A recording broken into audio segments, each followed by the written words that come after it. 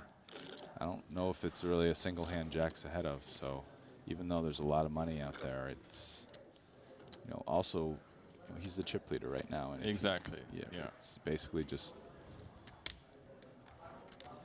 On. Yeah, I couldn't agree more, Brian. I think just thanks for the good luck wishes. It seemed like he had that face on. That's why I wasn't saying anything. Good news for Tom, who can't fold his hand, is that now he more than triples up if he hits a 10, and we didn't see any 10s get folded. So even though it's 70-30, he's probably actually slightly higher. Oh no, we did see a 10. 10-9 suited. That's right, 10-9 suited, which is a very strong hand in this game, but not a hand you necessarily want to just. Calling all aces are the best hand in the deck, right? Gut shot or something. Well, you know, kind of a hard spot with a lot of hands. I might have to think. Devin Tang at the 10-9 Yeah, I have 2 queens. You know, maybe I have to. Beautiful hand. Yeah. Yeah, it's actually the best hand to take against aces. 10-9 suited. I would like a sweat or a win. What? Wow. Wow. Give him a He's diamond. running diamonds. Diamonds. Sweat. Come on, man. No sweat. Brutal. Not even a sweat. I mean, straight they flush don't know how draw strong aces are. and running 10s, and that's it. Good game, Tom. You're rooting for the 8-8 for me, Jason? Really? Feel like That sounds like Jason's on the road. We do have our first elimination of this final table, where it took some time to get there, but everyone now guaranteed an additional 16,000 euros courtesy of Watson's aces holding up. And I think maybe we're allowed to breathe now. Maybe we'll be able to get a word or two in, given Tom's departure in 7th. I was quite enjoying the conversation, but yeah, I was going to say that's going to drastically change the nature of this final table, but not necessarily chip-wise or whatever, because Tom was super short, but definitely conversation-wise. I feel like it's going to quiet down. I agree. Yeah, a rare occurrence. Rob didn't really manage to get a word in. I think maybe now that Tom's departed, Rob's going to keep us entertained. Chip leader of this short deck final table. And did you hear the story of him putting a random person he'd never met into this tournament, by the way? Oh no, really? Yeah, so me and Jeff were out in the restaurant area. Rob was having his morning coffee after busting bullet number 2, I believe, of this event, and just started casually talking to someone he'd never met in the restaurant. Turned out to be a self-proclaimed short deck pro. And Rob was like, "Can I buy a piece?" The guy was like, "Yeah, sure." Thank God I didn't Rob was go like, all "How in much do you now want?" with The guy was like, "I'll take 5 of the 20k." Rob was like, that "Okay, would be, cool. I'll put you in for 20k. You give me 5k, and I get 75%." This one The guy was would have like, been "Sure, a lot okay." less fun, but And then I hope he wouldn't still they just take a walked long to the time, cash though, desk but together, that would be shot a fun. little vlog for Rob's Twitter. The only hand he's ever calling with is And, aces, you know, fast forward 24 hours, butterfly effect, folding kings. and all that good stuff, good karma. Young chip leader. If it went shove, yeah. Ooh, Devin Tang trapping here. It doesn't look like anyone's gonna fall for It's too it. bad if you have ace Shove, kings. shove. I can't really pretend that I. No, I'm saying if it goes shove, you just Probably have it very instantly quickly. call and it just doesn't matter. And you can see here, because of the Everyone card at the table removal, knows all you have those aces and we eights move out on. there, look I how thought he much had equity aces Queen when he 10 was off using has. time bank. That's Well, he how must have important aces. card I removal wanted to, is in I this wanted to game. help him out. Yeah. but Since there's claimed he 16 was the less best hand in the cards. pack, you know? 36 total cards. That ace 8, 6, and remember ace Good luck, sir. 6, 7, 8, 9 is the wheel in this. And there we go, open-ended. Going to be hard to hit an ace though. Young coming out firing. How will Devin play the aces here? He's kind of deep, feels kind of awkward to check raise, get it in. So yeah, he opts just to call. Good luck. And there's just really no good turn card for him, other than like a 7, and even a 7. No, 7's good. Rob doesn't have one, and it's a 6 of hearts or a 6 in general. I mean, that's a pretty good. It's a pretty good card. Rob's going to tend to have hands more like the one he has. So I do think that on that card, I mean, Devin's not. I don't think he's going away. And I guess he's probably deciding whether to call or go all in.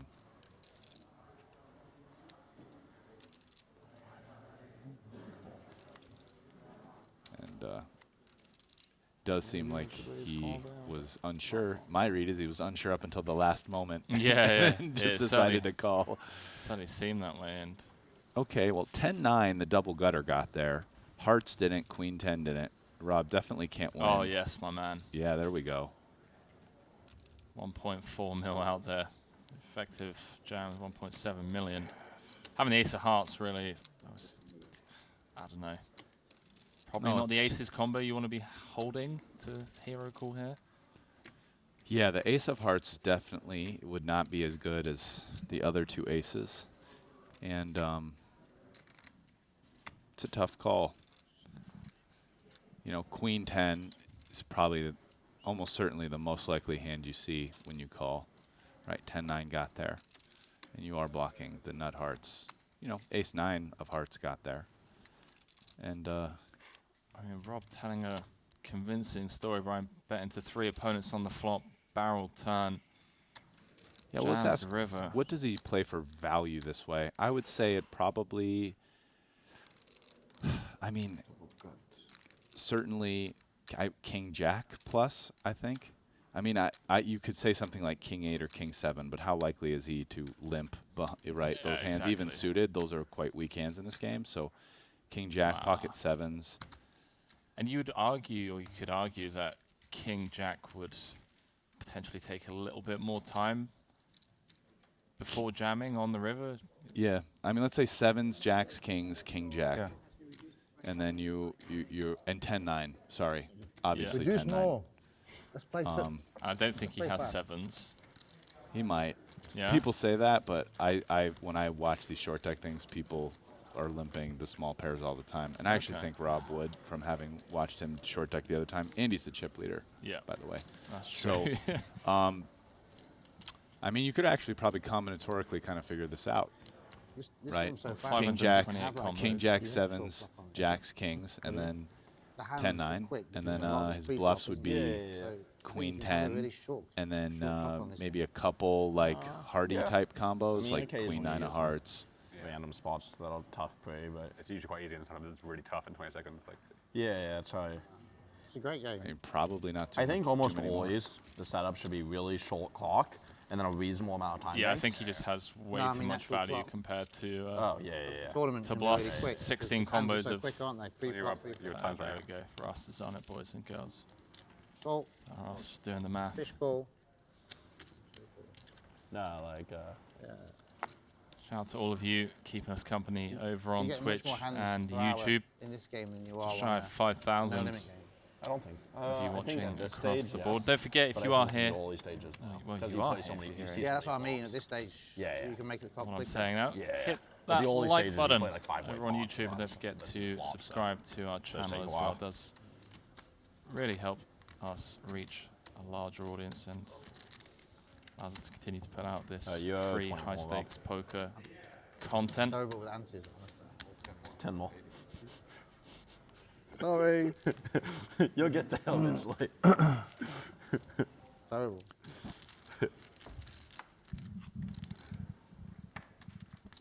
Thought I was out the tournament yesterday. I saw that. I don't actually know what I'm doing.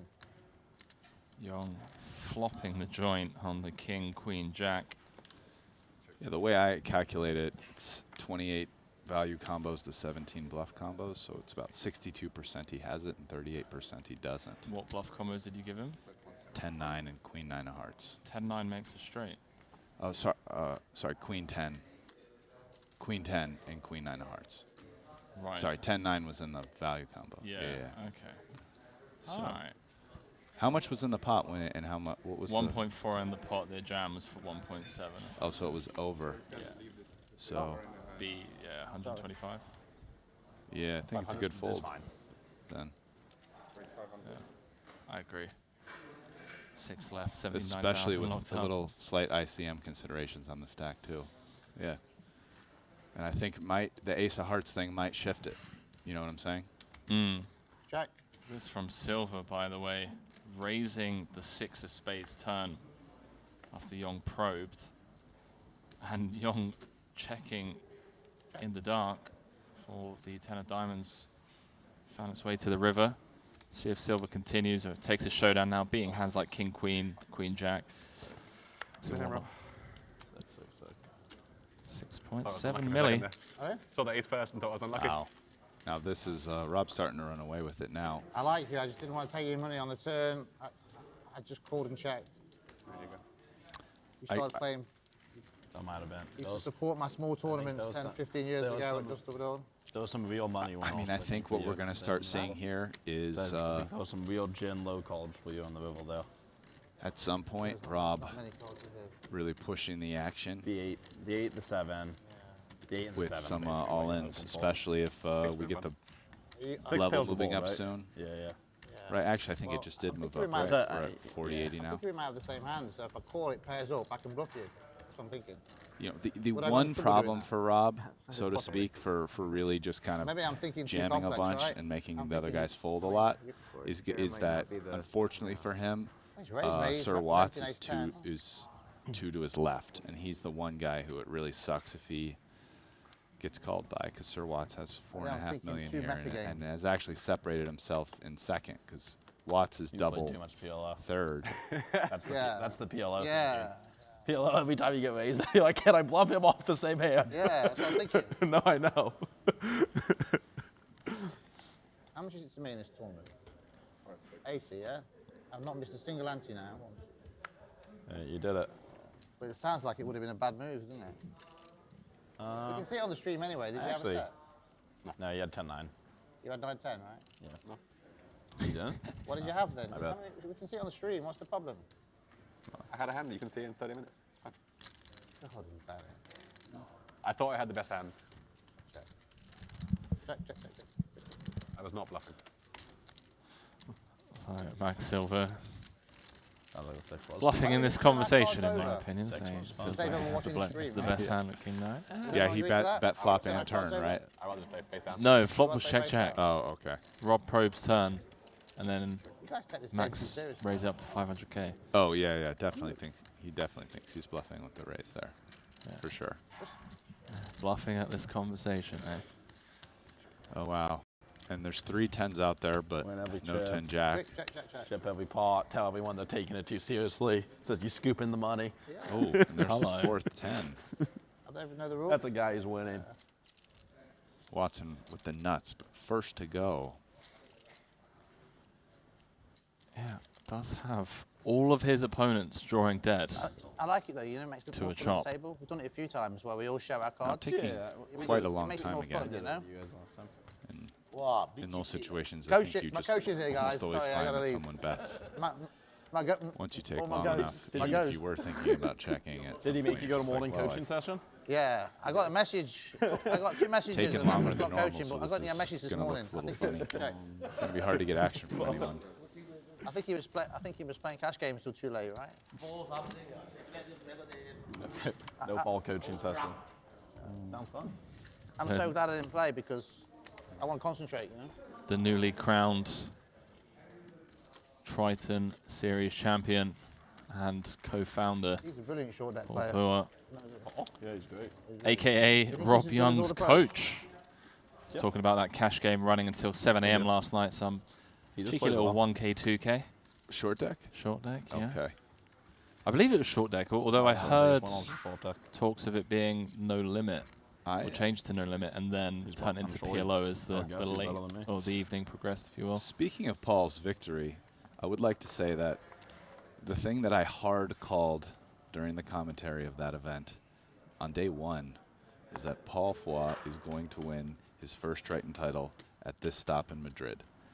And, I mean, he couldn't have 40, proved it right sooner. It was that same event. It's getting expensive. But I will say, I just, from watching him, you know, I've played poker with him for many years, off and on.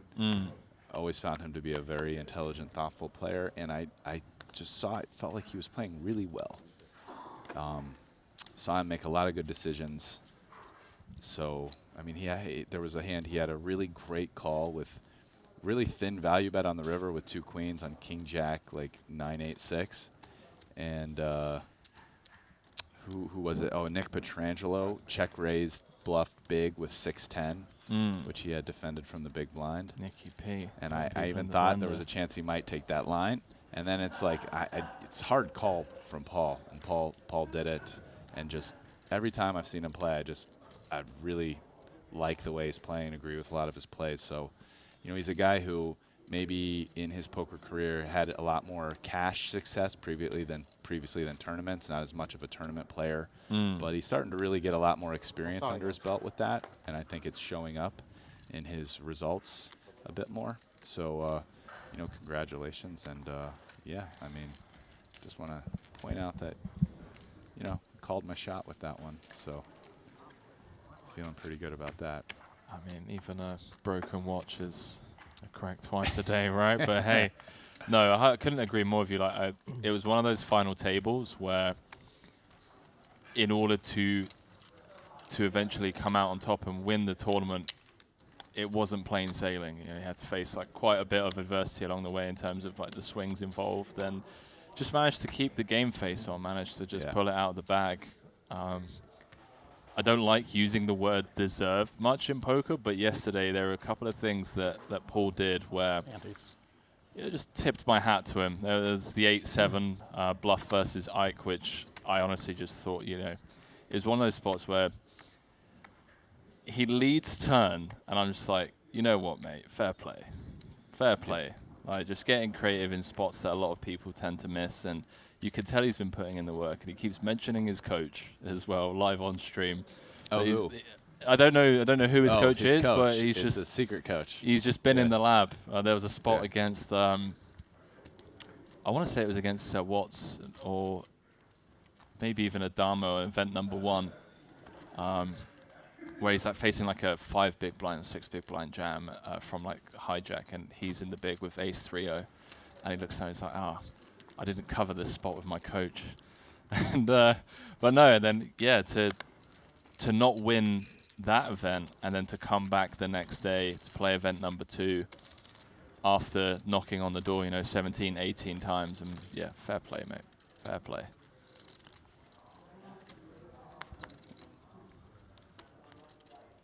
Well, here we go. Coming back to this short deck event. Took a little pause there to celebrate the winner. Rob Young again applying the pressure up front. Brewer has just enough here, I think, to not want to go away with second pair, gutter, backdoor diamonds, although obviously those backdoor diamond draws not very likely in short deck to come through, but it's better than nothing. Wow. Talking of backdoor diamonds, brass. And now Young continues to apply the pressure, but very small bet. And this is an example of a moment where it's nice to have that king of diamonds, because it's definitely going to give Brewer, I mean, too much to fold at this point, with that queen being a diamond. Obviously making flushes beat full houses in this game, so. And do you think Brewer would just trap with his flushes on the turn? Potentially, yes. He's in position, so he gets to bet the river no matter what, right? So Yeah. it's hard to say for sure, but potentially, there's no way. I definitely won't say that he wouldn't do it. Yeah, I think he has just the dreamiest of bluff candidates here. Young not likely to be betting. I guess he's going to bet Queen 9, Queen Jack at some frequency, but I feel like on a board this wet type of hand where you'd want to potentially pot 550. control. Yeah. Or against two opponents, so whereas Brewer uncapped is going to be calling Queen Jack, Queen 9, Jacks, Queens, diamonds. To me, this looks like a bet size, which is really targeting Young's hand. It's probably not getting a full house to fold, definitely not all the time, but a straight, it's a lot tougher question, because you're losing to both full houses and flushes. I'm assuming he probably checks King 10 back. Okay. So Great yeah. combo good. Yeah, nice hand, Yeah, Chris. great awareness being shown by Brewer there. Just sticking around on the turn. Knows he's going to have the opportunity to take it down on the river if he's checked to. Rob waving the white flag. Not beating much, not even the nut straight. Great combo good. Yeah, although I think Brewer better checks heroes. back King 10. Right, I think it's just the perfect hand to check back as Brewer. But yes, but he's losing to all flushes and full houses, and Brewer could definitely be betting any of those. I actually, there might be the weakest under fulls he might check back as well, I think, as Brewer. Right, but definitely value betting all flushes and probably the queen's Like fulls. nines. Queen's full, yeah, like I think he checks back nines. Yeah. For basically the same reason. I mean, it's the next hand above King 10, right? Yeah, definitely.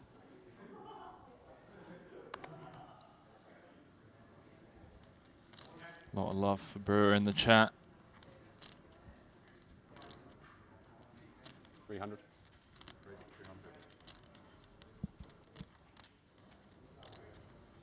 It's the fun thing about doing the short deck commentary is this is I mean, I always feel like I'm learning in the booth. It's actually one of the things that's gotten me in here, to be quite frank about my motives. But in short deck more than anything else, because you know, this I've obviously played way less of this game than No Limit Hold'em, so just have much farther to go on the learning curve.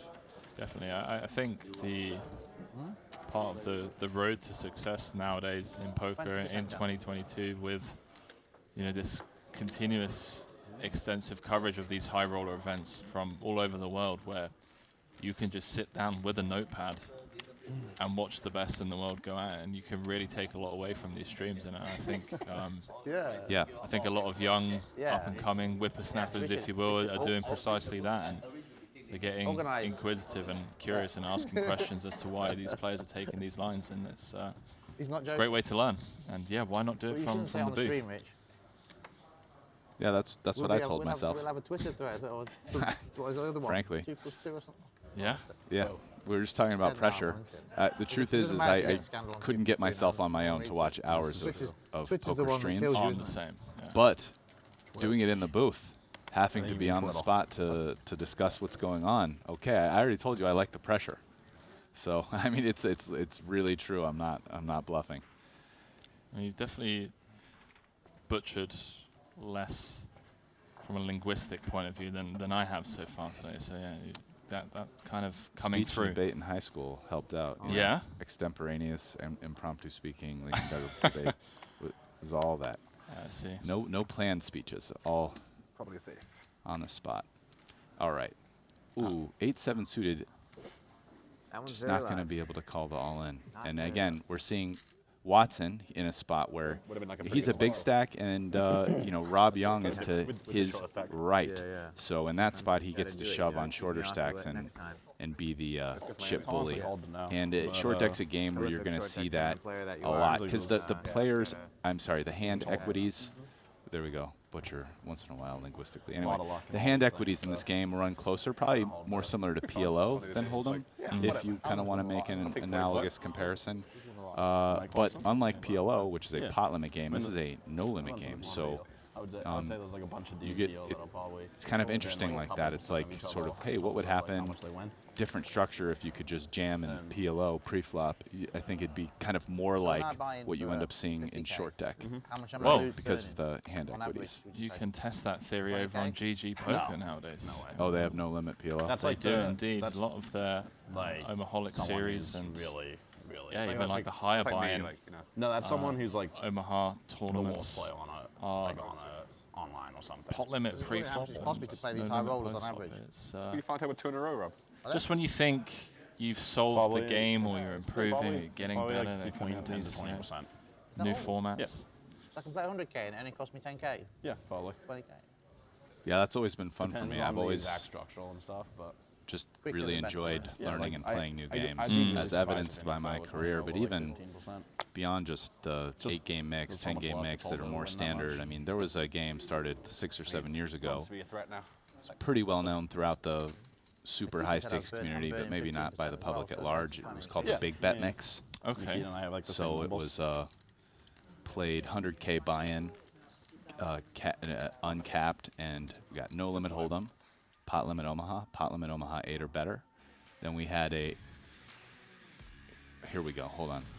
We'll jump straight into the big bet mix strategy after I'm gonna want to. we quickly plug one of our proud sponsors, Secret Lab, and well, Ryan, we can talk from experience because we've been doing all of our commentary, all of our coverage from the comforts of these chairs, and so have the 2 champions that have been crowned so far.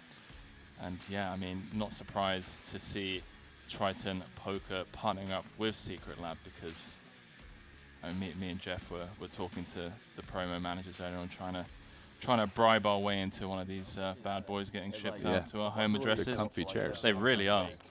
Yeah, I've almost fallen asleep myself. I mean, they remind me of. I have a Herman Miller at home, but it reminds me of that kind of comfort. Like I love Really my is. office chair, and this is solid, super benefit solid this as well. as well. Anyway, so. And this is cool. I mean, people at home. Tom Dwan actually played in this game some when we started it, so he's not at the table anymore. But to tie it in, no limit, pot limit Omaha 8 or better. Crazy pot limit and no limit, depending on how we felt that day. Crazy pineapple, where you get 3 cards, but you discard on the turn, and then it plays like Hold'em for showdown. Right. We have that. We had pot limit super stud 8 or better, where you start with 4, discard 2 before on third, and then play from there. Pot limit 5-card double draw high, which I don't think I've ever heard of anybody playing before. Pot limit double draw. I was like, I don't know if that's really a We flip. played pot limit Badoogie, pot limit It might be a good idea for me to flip against you. I'm never going to get my money in good, am I? deuce to 7 Maybe strategically I triple should flip draw, against you. no limit deuce to 7 single draw, and I think that's about it. But all big bet games, no cap. I must say, So- I feel like How old are your kids? from some of the mixed game specialists that I've spoken to, I'm not sure if you're familiar with them, but I assume you are. They're on your side of the pond. People like Nathan Gamble, Brandon Shack Harris, some of those guys from like the Vegas and LA scene. You guys just really have I never cemented, planned to have them. if you will, you know, the dominance of the American players in those big bet and mixed games overall compared to the Europeans, I would say. Yeah, there's some very good But yeah, the niece European isn't- players. For so, sure, I yeah, mean, not Matt similar Ashton, stuff. Like, I'll I say, can is hang out- I can probably, go in to my games with them, and then opinion, they one of the stop best buying in the the world same overall place. mixed game players. And, You can but give even them guys back, like can't you? Yeah, Michael I'm like, no, Thuritz I don't want them anymore. you know, I think Gus gets underrated a little bit when he's on his A game and wants to play well. Shows up after the gym, Yeah, not Thuritz on a is a long beast. session, and you know, Gus can be all over the place depending on how he feels that day. But when he's ready to play his A game, I'm I gonna think give he's you underrated guys some coaching lessons. by many. But yeah, I thought Thuritz was a no-limit heads-up specialist, or No. is it that as well? Let's take I the don't shot think clock so. off. No? 5-second shot clock. Thuritz has played just about everything. I mean, when I went to Macau I do back in the think day, you he was could do playing. something. He was one of the It's best like- players it's in gotta be 10 Macau, seconds deep free. stack, No, I was no gonna limit say you cash. could do like you could I do think like the only thing 10 to Thuritz 15 really, I seconds mean, with he's just a give people, cash like, game player. 20 I don't time think he banks really or, plays like, 40 tournaments. time banks. But So that way, like, he's played all it's kinds like of you different do have cash, time mix, if you no need it, limit. but in general, you kilo. speeds. You I didn't know he played heads up, really, Some people but will maybe take he the does maximum online. time on the clock mostly I for mean, I know balance he and stuff like that, you know. Yeah, but I'm saying if it's historically 10 has played seconds, quite a that's bit what I'm saying, online. yeah. You can't do If that. there's no action to you, what's the excuse for Well, I mean, dwelling and folding? 7-2s. poker can be quite complex. Just because you don't want to give a timing tell off or some bullshit, you know? I assume no one's No, doing when that people folding. when it's folding, if people tank when they're folding, they'll just stalling. But Yeah. like What about the tank check on the big blind? That's so And actually, an interesting thing to note is I think if you go back 5 years ago or before, especially 10 years ago or before, a lot of the best players in the world weren't really playing tournaments because just cash games were way bigger, right? I mean, you go back like 10 years ago. I mean, you know, you won $1 million in a year in poker tournaments. It was like pretty good, right? You were almost certainly winning. You know, like the biggest tournament was like a 25K. Yeah. Right.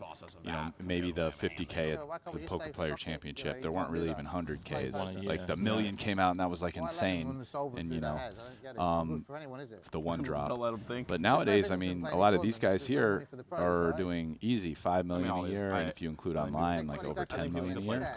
And so, you know, it's now that type of action is now actually attracting, I think, a lot of the best players, especially if you play just no limit or mostly just no limit.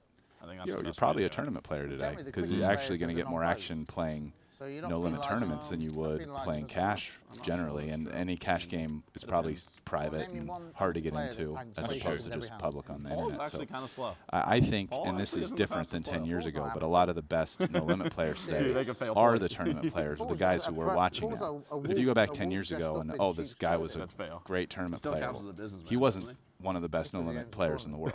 Like the best no limit players in the world 10 years ago were playing cash games. In my opinion, as somebody who actually, I kind of came up as a no limit player. too good. And that was my jam. Yeah, and the landscape has certainly shifted, especially like you mentioned the American private game scene. He's had a second Yeah. yesterday, and It's, a second and a first so a far. lot tougher to You get definitely into. don't want him taking any more time on decisions. He's too good. Here we go, Rob Chris. using TV time to talk about the shot clock. Antes have gone up again now. We can see 2.2 million. there's going to be 7 antes in the pot, so that's at 50K. That's 350K. So that 2.2 is less than 10. Oh, ace king each. I got the edge. I got the club. I got the whatever that is, the 0.5% edge. The hearts was good. Oh, it's all good.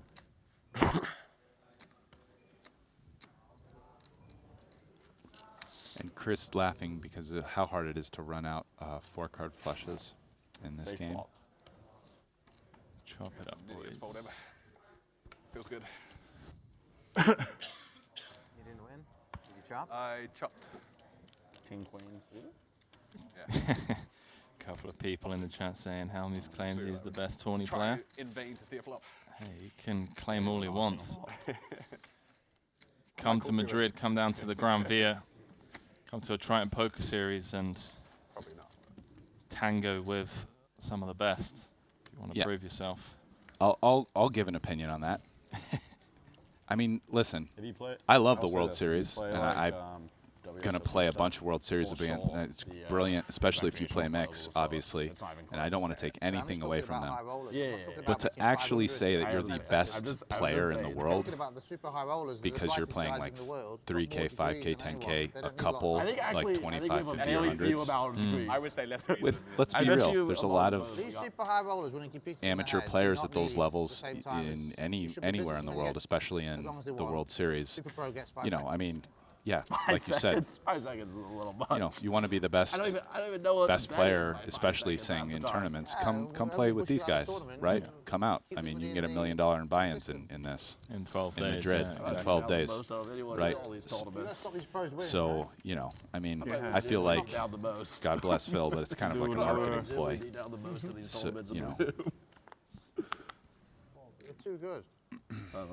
Oh boy. I say, oh boy, I mean 500k out there. Bottom 2 for Watson. He's never really seeing a turn if people start blasting. Brewer checking his open-ender. On top pair. Backdoor hearts. And Watson 10-9 on a board this draw heavy, going to be very happy if he can take it down, but probably won't. So Rob passes, as we can see even top pair. Backdoor flush draw, not nearly as good. Terrible kicker, but Brewer with an open-ender. And that open-enders, remember, very likely to hit almost 50-50 by the river. So, and not only does he have an open-ender, but obviously hitting a queen or jack improves his hand in some ways, and certainly against Watson's holding. Brewer's actually a favorite now, interestingly enough, with the pair of queens and the open-ender. Ace also gives him the best hand, although he won't know that. Yeah, it was very interesting to see the equities shift in short deck. So Watson with a tricky decision here. Just wants to get to showdown. You want to buy 50%? I've got 25 at the So moment, yeah? Brewer makes the 25% nuts at the here. moment, yeah? It's impossible to have a better hand than Broadway. I'll buy 50, yeah? Rob buying action again on the side. Oh, no, I didn't know. I don't know what the chips are. Do I bet? Do I check? wonder why he I bet how hesitated. much? He's going with a blocking bet. Now, the curious thing about a blocking bet is that in this game, I'm really not sure if Watson's beating any value blocks, right? I mean, like, this is so Brewer doesn't need to have a straight here, but he could easily have a bigger 2-pair, and a bigger 2-pair would love to block, right? So he's almost like, yeah, so we see him fold because he's not beating any value blocks, and he is beating bluffs that choose to block, but The only real bluff available is the 7-8, right? yeah, 7-8, or no, I think you could start to turn some hands, maybe some 1-pair hands into bluffs. You know, I'd have to reconstruct the pre-flop action, but I don't remember what the relative positions perfectly, but you know, you could probably come up with some 1-pair bluffs. That'd be very cute in short deck. Gotta give credit to these guys for finding the creative bluffs when they do. Yeah. But just really, I don't know, continue to be baffled by the Brewer chuckling to himself. I mean, I think in short deck, in a lot of those spots, like you do have to start. It's like it's creative from the perspective of a no-limit hold'em player who is too used to showdown values and no-limit hold'em. But right, like this is a different game, and you have to tell yourself that, right? And you have to come in with a different mindset. And you know, I'm saying that like as somebody who I play mixed games, I play all like a bunch of different games with 4 cards, a bunch of different games with up cards, bunch of, you know, even multiple games with 2 cards, such as little short deck hold'em, and then even that crazy pineapple game I told you about. And they're all different. And if you come in with the mindset of one game when thinking about the other, you're just gonna like make fundamental mistakes, you know. So I mean, in this game, bottom pair is just always gonna have way less showdown, just like in PLO, right? I mean, yeah, because it's, you know, with 4 cards in your hand in a full deck game, you're just gonna have stronger holdings, sort of relative to hold'em, and it's true in this game. Where did your curiosity to dive into other games come from? It was the learning curve for Hold'em and Omaha never really enough to keep you engaged and happy? 2 million.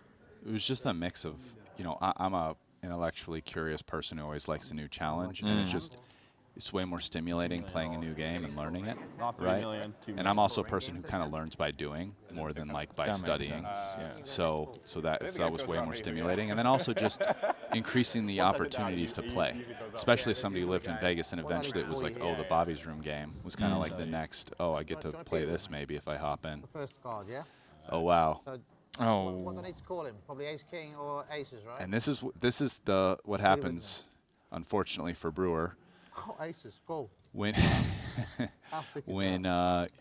wait, you make this play and someone who covers you is in position.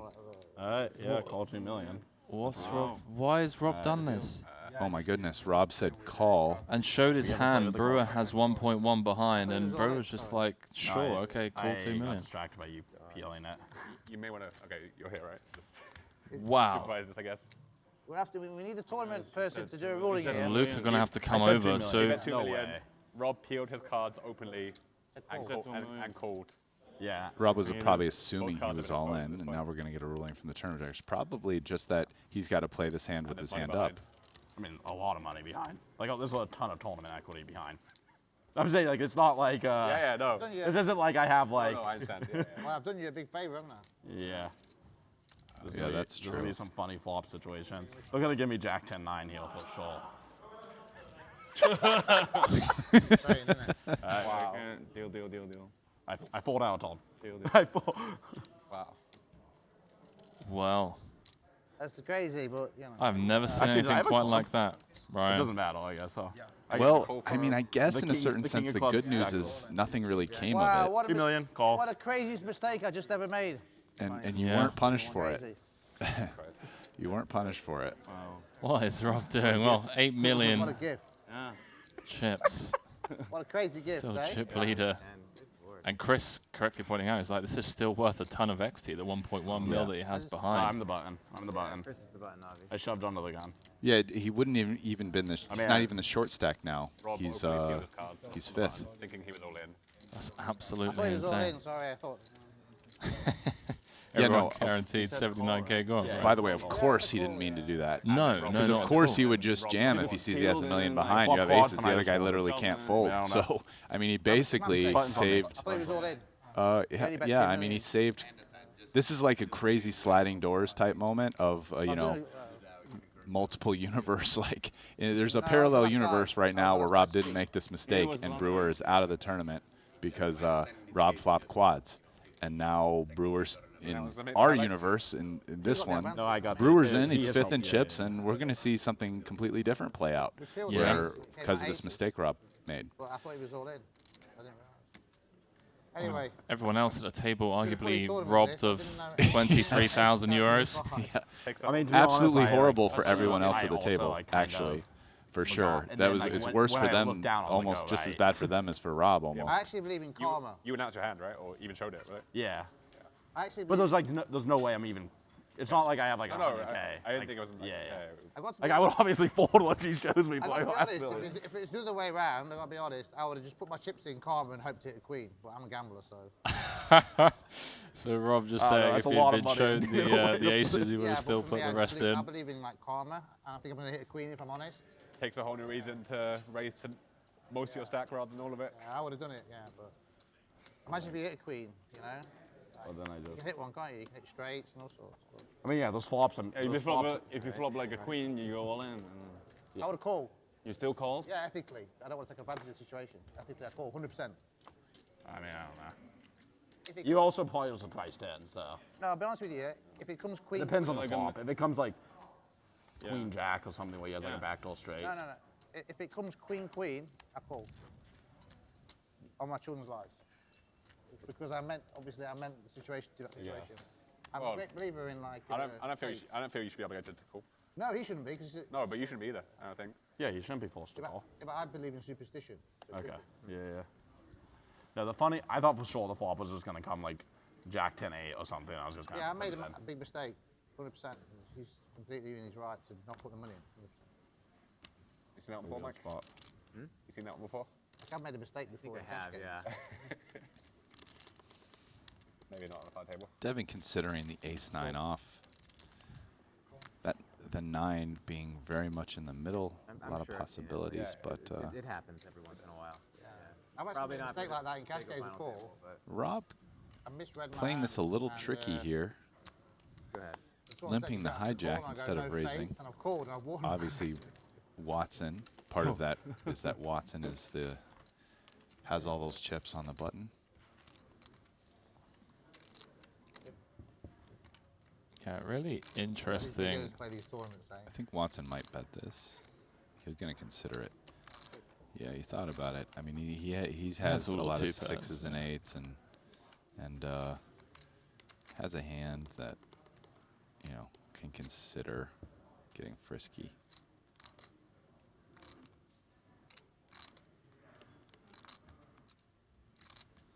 I was just going to say, with Rob kind of being runaway chip leader and Watson clear second, everyone else kind of in a bit of a cage. Devon Tang, 29 antes.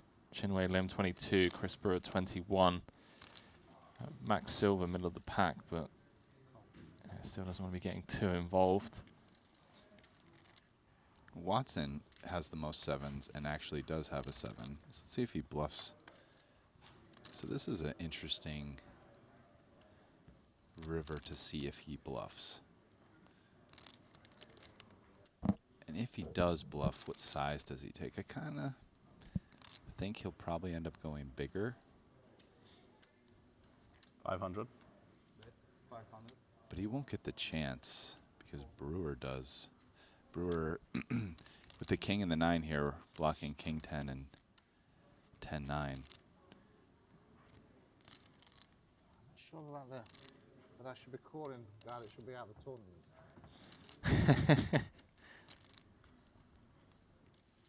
So this is Left from what behind, we're talking right? about, is finding the bluffs. Brewer found this one. What do you leave that behind for? It's 9-7, 9-10. King 10 blocks all the straights. Okay, good fold. Ooh, and he gets him to lay down ace queen. Big fold. Why do you leave that behind? Just that. In case I'm bluffing. It's not as easy to have king 10, but king 10 of clubs definitely, if just I'm like king bluffing, 9 of I'll clubs. throw But the I don't think tournament. he just And peels, you got a little bit to go on in with. you know, Yeah. I can just spin it back naked up. king 10 there. Probably not. Whole different game going on there. This is wild. But Rob just kind of said, I don't know if I should be calling someone that should arguably be out of the tournament. Wonder if that played into his decision to fold there on the river. Who knows? That could also just be some verbal jousting of sorts. Trying to get a read. Or no, just, you know, he's gonna, I don't know. I mean, it feels like he What was weird should about that just make his situation is decision none of us there, called. I didn't call. regardless of Yeah. that. I mean, it was At like this the- point, literally he's the in the entire tournament, so table. he's going to fold the rest of the time. Yeah, yeah. Before I watched None of us Right, thought I about it was- until. I put in a chip for antes, but I didn't watch my cost yet. Oh yeah, he took it too. I can. So it's on me now. Yeah, right? heels change. There we go. So it's not confusing. There we go. I mean, like. Exactly. So what? Devin might actually just jam here, For sure. I yeah. was just saying it. It was like the whole table. Like none of us realized. I wouldn't like to do that. Cool. Oh, wow. Still call? If it's your day, it's your day. The aces machine.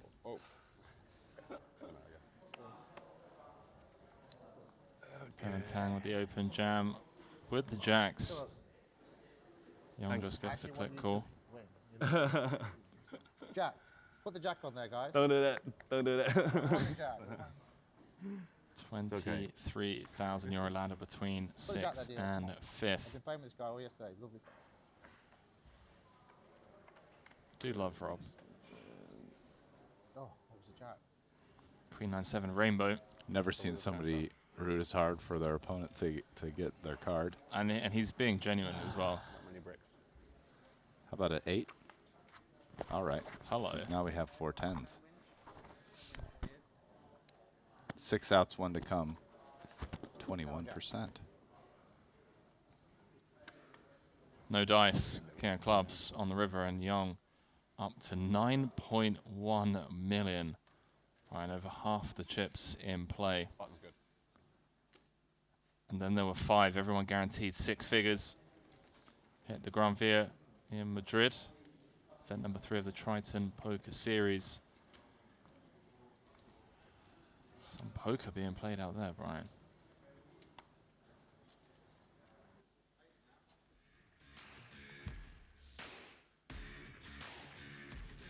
Devon Tang taking home 79,300 for his efforts. Have a final table for Tom Dwan, but couldn't get it done. First out. And now we're into 6-digit territory. 5th place getting over 100,000.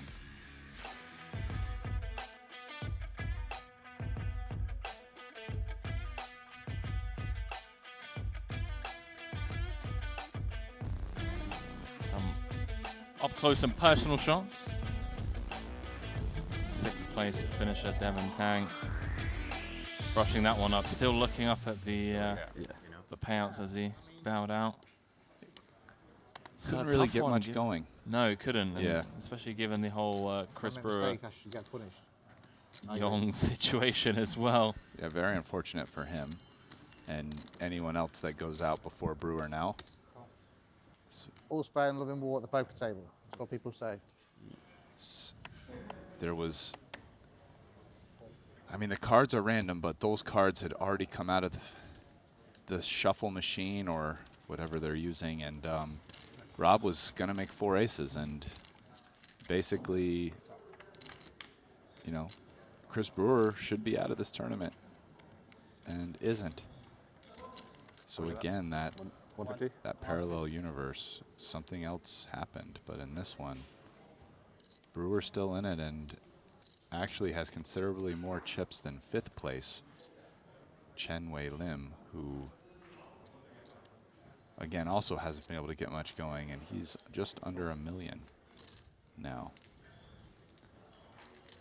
Silver in great shape here. Rob drawing to a chop. But has a lot more outs to chop now because all those deuce, 3, 4s, and 5s are out. So we can see he actually chops 50% of the time, including 10s. There we go. And losing to quad queens, which can bravely assume that silver never has queens.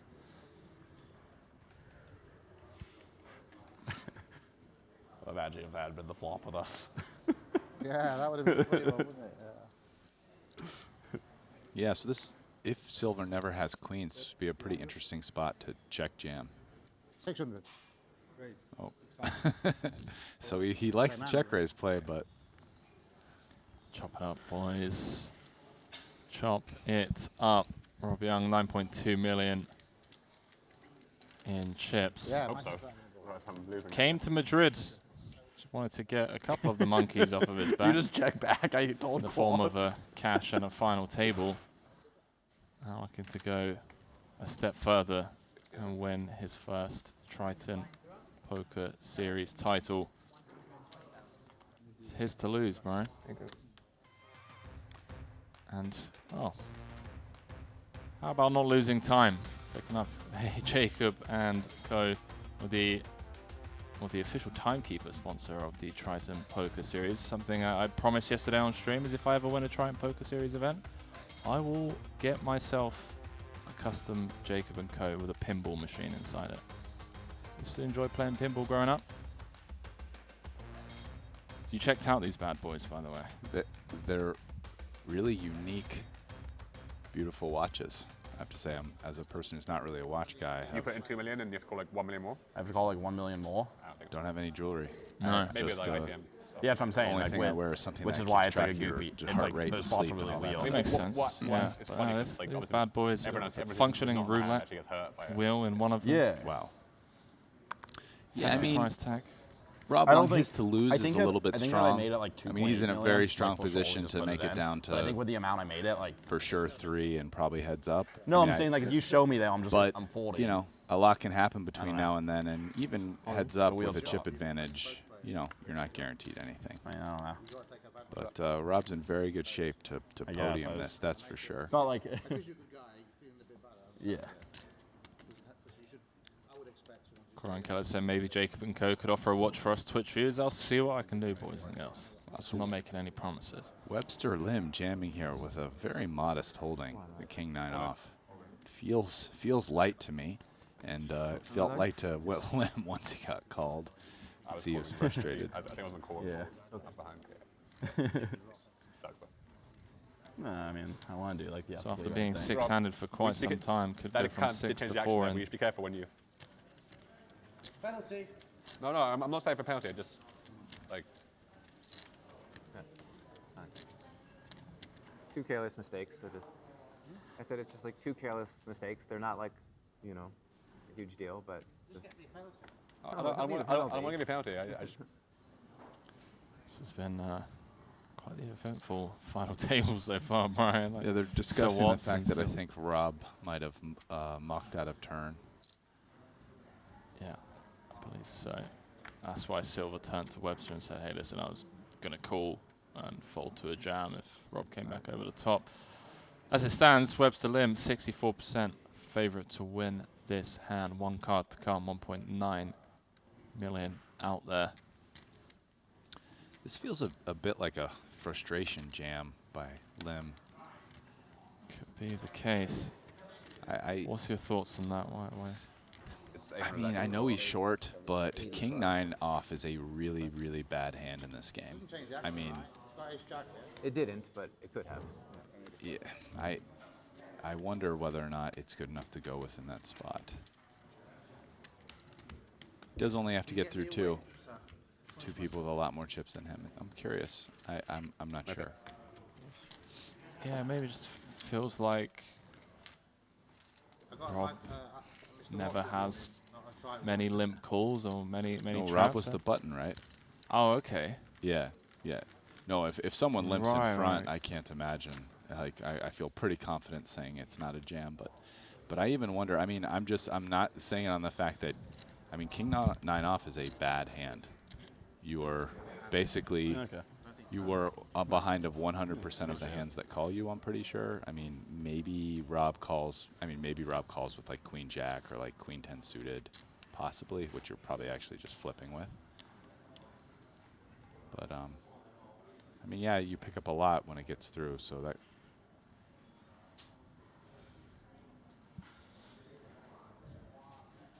Had our fair share of aces at this final table. Yeah, we've only lost 2 players thus far. Oh boy. Well.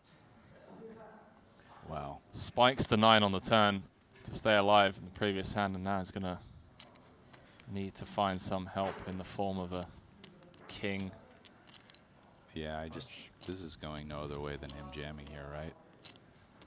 I mean, yeah. Music to Sir Watts's ears. Oh. 4.1 in the middle. So 30,000 euro ladder between 5th and 4th.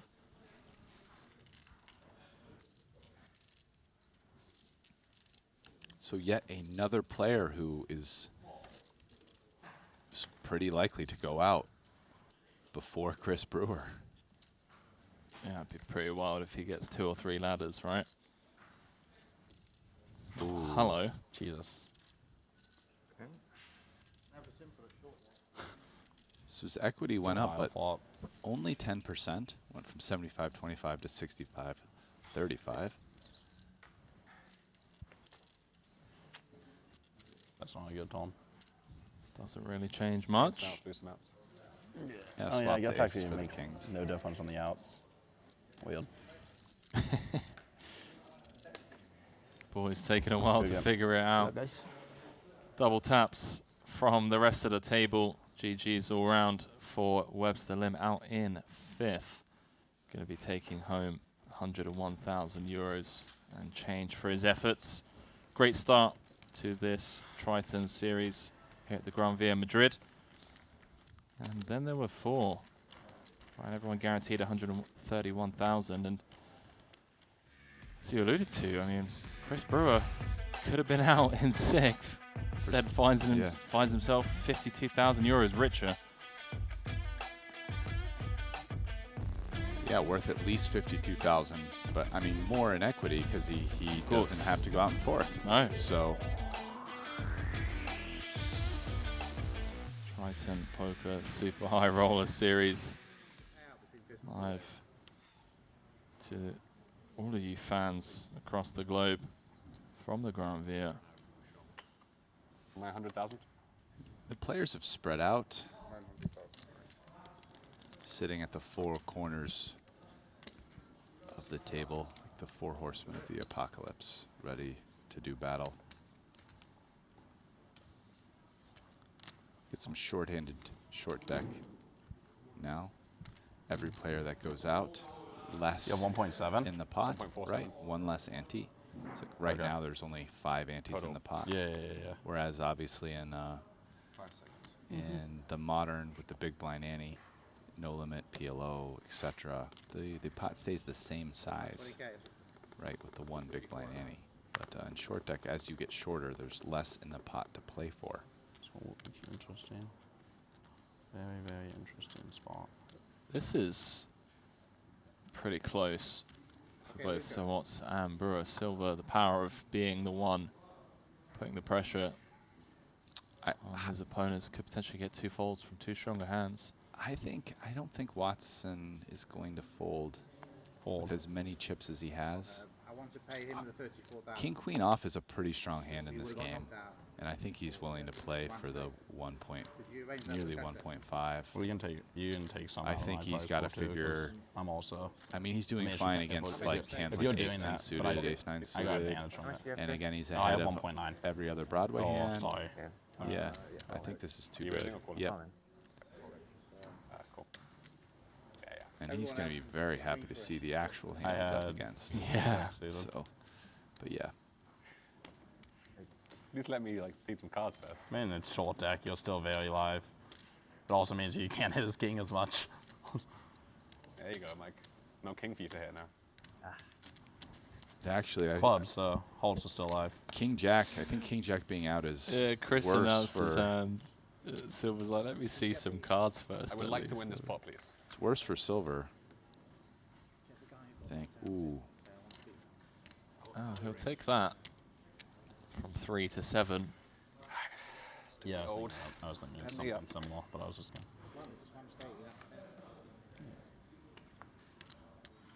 Take an 8. Everyone loves chop talk. Good game, guys. A queen or an 8 would chop it. Or an ace, right? No, sorry, ace not wins. an ace. Queen or an 8. No worries. I was thinking of the King Jack of clubs in my. I would have chopped it, but not the Queen Jack. And yet another player out. And not often you see King High winning at Showdown in short deck. And this is absolutely wild. It was a while ago, but it was. Potentially being out in SICK for 79K. Oh, not potentially. Yeah, I mean, he would have had to hit running. 2 of us. I made it 2 million out of. I don't even Was it think even very possible? far. No, he was 100% He's dead. just out. Yeah. It's now locked up 173,600 euros.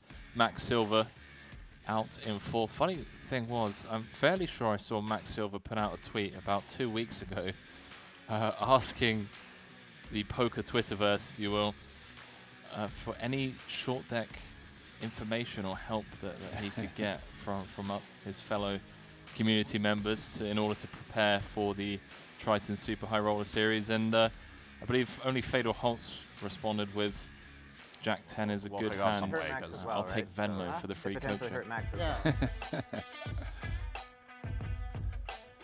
GG's Max.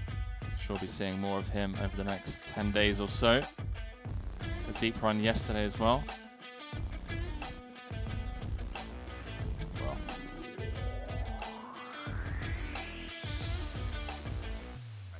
Yeah, so we'll do. Fair is you I'll keep it I'll all go in. through and That figure would that be out after fair, because I'll figure out how much like. No, you can't sleep at night. No, I know, I understand. Not bleeding karma. Yeah. Because all the EV in that spot just goes to me for the mistake. Like I'm the one who gets all the game. Let's do it after I bust these 2 guys. Yep. Let's sort it out. Sounds good. What? Yeah, because I actually obviously like I've screwed the guy that gets knocked out. He would have been guaranteed that prize, wouldn't he? Yeah. So 3 left. I mean, not fully 173,000 guaranteed. Like for the yes, rabbits. with the flop, but sometimes I do double up and win. Yeah, I whatnot. understand. But I mean, you're I a can bright figure guy. it out. You can work out the cost of the mistake to it. I think I can. All in. Sorry. All in. Honestly. Now Chris Brewer is the short stack by quite a I just bit. went all in this time. Made it simple. You're definitely all in, yeah? I'm The other 100% I'm two all in. 8 and 9 Oh, million. deja vu. Okay, this time you're allowed to. Ooh. How much more is that? This is 1. I'll call. Okay. I'll call it anyway. We can see Rob Queen 10 has off made- actually ahead of Ace 9 off in Yeah. this game. Rob making the call. I'm going to the toilet. In the space of, what, 15 minutes? Well, we could go from 6 to heads up. Yeah, but the I'm were Rob pretty- to win pretty this, flippy. they would both be pretty deep. I I'm mean, suited, Watson I'm ahead, I has think, but I think 8 million you're right ahead. now, I'll 133 annies. Ooh, Fun one. It's a fun one. good flop for Brewer. Stay He it just now. gains a little bit of equity. Oh, you can The swing ace your and the tank. 9 I got make him 12 outs. straight, Blockers, though. and Rob is blocking them. Mini blockers. Oh. Boom. Gone. You're not. Still Right. got 4 outs. Turning the straight. I need a jack, right? Or an ace. Jack or an ace needed for Rob. Get this down to heads up. No dice. King of diamonds on the river, and Brewer gets himself the double.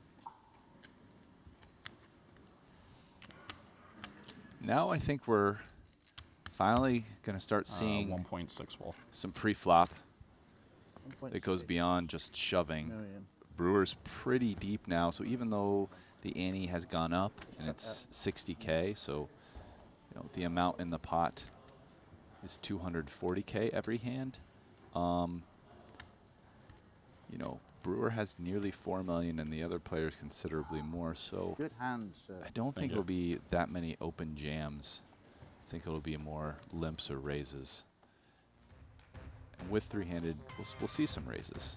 We will indeed, and we'll also see some betting markets over on Poly Market, the Triton poker market now fully open and functioning, I should say. Few bets. Will the Americans win 6 or more events available over there? Will any player win more than 1? Will Tom Dwan place first in at least 1 event? And my favorite market, will Phil Ivey place first in at least 1 event? If I had to bet, I'd like to bet on Ivy. still, Yeah. right?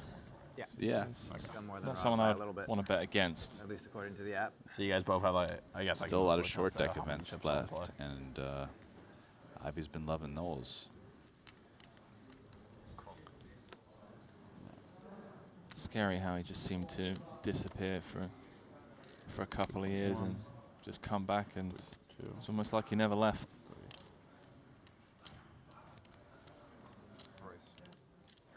Yeah, he did take a bit of a poker sabbatical, but it appears he's back playing a lot of tournaments. I've even played with him in this very large mixed cash game that's going on. We call it the hybrid. The hybrid? Yeah, like 600 or 700 big blind cap, and then like 4 or 5 limit games. So it's a pretty wide mix.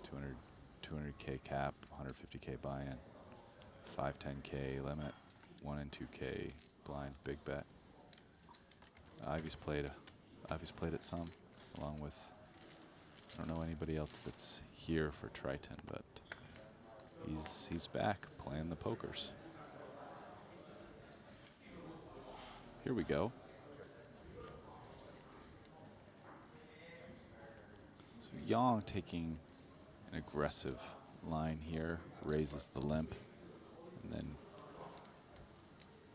this is a board he has a range advantage as the raiser. Neither player has a 6 really, so he's going to get to win this a lot, as given there was no limp re-raise, you know, he has the aces and kings, and you know, both players can have queens, but as in pocket queens. But Watson's not going to go away here, obviously flopping the queen. Did Watson limp call? I was under the impression that Young raised. No, yeah, Watson limped the hijack. Right, okay. And then Young called. I'm sorry, Young raised and he called. And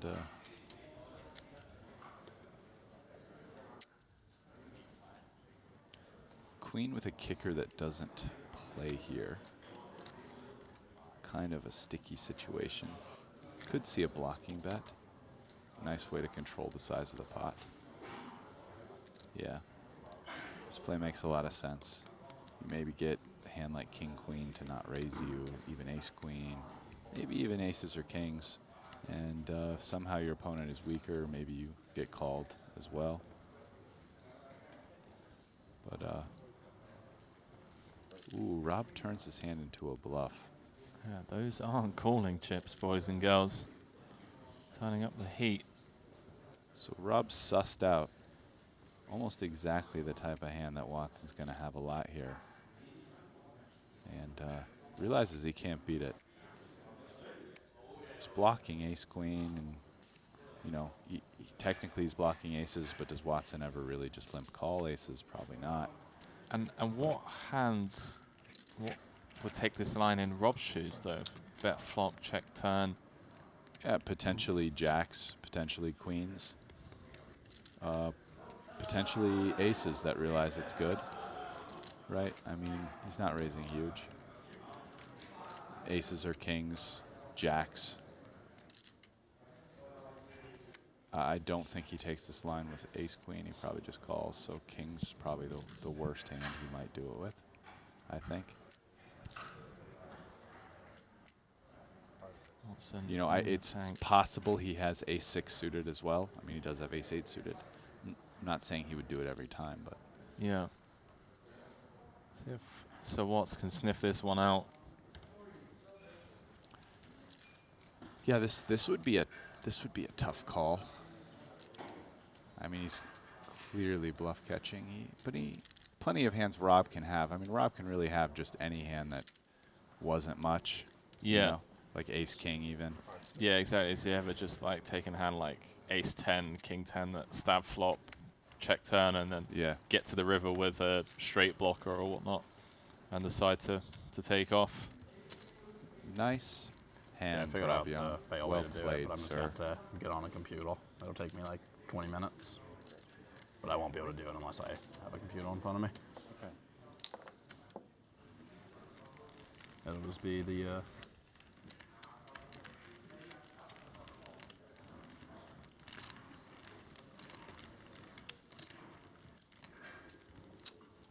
Can hear event number 4. It's hard to get chips out of you. Running in the background.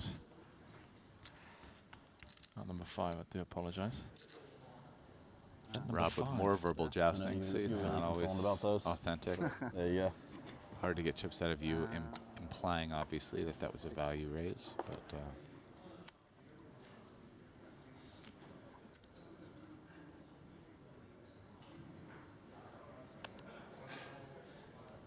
it's never a mistake to play to somebody's pride. Pride and arrogance has been the downfall of Many great plays. Not just in poker, but yeah, many people.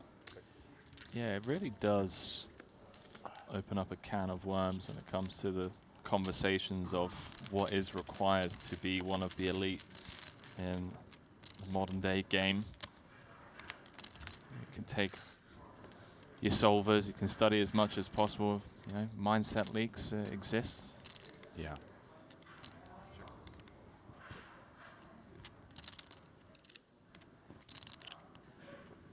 Watson here clearly flopped the best hand, decides to check back and play some pot control. And he's going to be very happy with that card as it doesn't change the board. I mean, it's much easier for the board to pair here, or obviously a 10, which is king, queen, jack, 10. There's many, many cards in this, all very bad for Watson. Young turning his hand into a bluff, which makes a lot of sense. He's got nothing and 2 cards that are relevant to blocking straights, blocking ace 10 and 10-9. So he has one of the, as well as the ace of diamonds, which blocks opponents from having the nut flush draw. So he has to have one of the best. Yeah, a great hand to start setting up 2 with on the turn. Yeah, yeah, I think we would have seen, I mean, on a 6 or 7 or just blown on the pot. 9, he almost certainly bluffs river, I think. Maybe even on a diamond as well, like a queen of diamonds. Start taking off. Talking of event number 5, a couple of 3-time Triton Series winners At the top of the Thought you might pack, have Jason Kuhn currently sat in third. Thought you might have had White something. King Ball then on Young that. in It's quite second. it's quite safe, isn't it, that board? Daniel Dworis in fifth. I would have fired again for sure. If I miss. Currently 26 players in that. Level number 2, I believe. All in. It's like 3, right? Yeah, 3.1. So we can see that Brewer still likes jamming. I mean, even though there's less Not in in the the pot, cash game. the flip side is there's also less people to get through because Even the that doesn't look good in earliest the cash position you game. can be You is gotta the play the hijack. bounty. Only have to get through Then two. it does. You need a pretty big Jack 6 bounty. Did you? All right. Yeah. I still think there has to be some way to put like a 7 deuce or a Jack 6 bounty into a tournament. That'd be so funny. Definitely not into short deck. It's confusing enough as it is. Straight Imagine speed. just sitting there on the short deck and then someone wins a hand with Jack 6 and you just have to like ship them your whole stack. I know. That'd be such a funny way to bubble or something. Seems like, yeah. Short deck's already. It just could be like everyone has to pay an ante extra or something. Yeah. But like it would still make it like a pretty sick one. Have to side with Rob Young on this one, and I heard in some short short deck deck's games, tips complicated beat enough straight as it is already. in You don't need to. situations. Yeah, that's like an unplayable format because you can never chase a straight draw. You just have to fold like every straight draw every time because you're just dead if they have a set. Watson limps, and certainly Rob will limp behind. And Brewer can't see him doing anything other than checking his options. So here we go. Family 20, pot. sorry.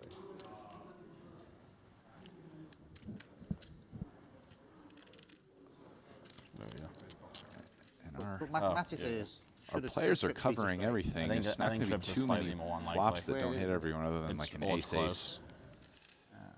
ace. Yeah. Ace 8-8.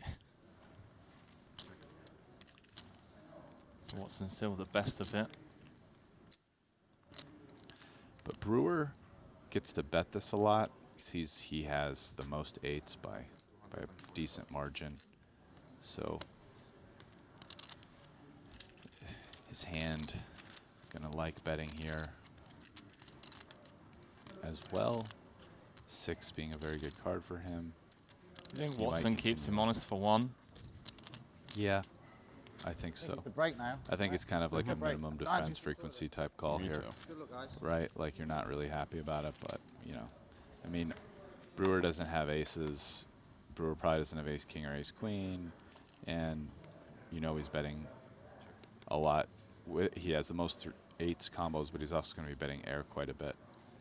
Now is a question if Brewer wants to make this a multi-street bluff, and should he do it, it will work a lot against Watson's particular holding. But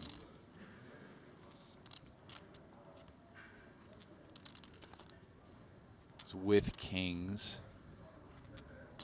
kind of one of the weaker hands Watson's gonna call with on the flop. Now Brewer has a chance to take a kind of goofy bet check bet line.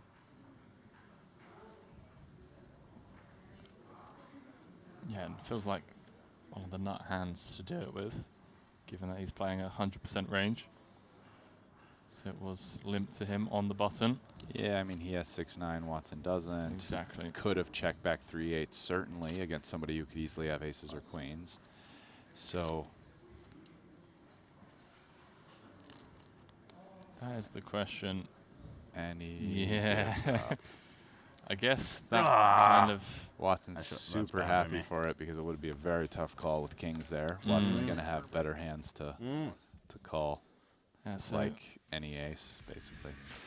these three guaranteed 173,000 euros, Brian. It could be heading into a break.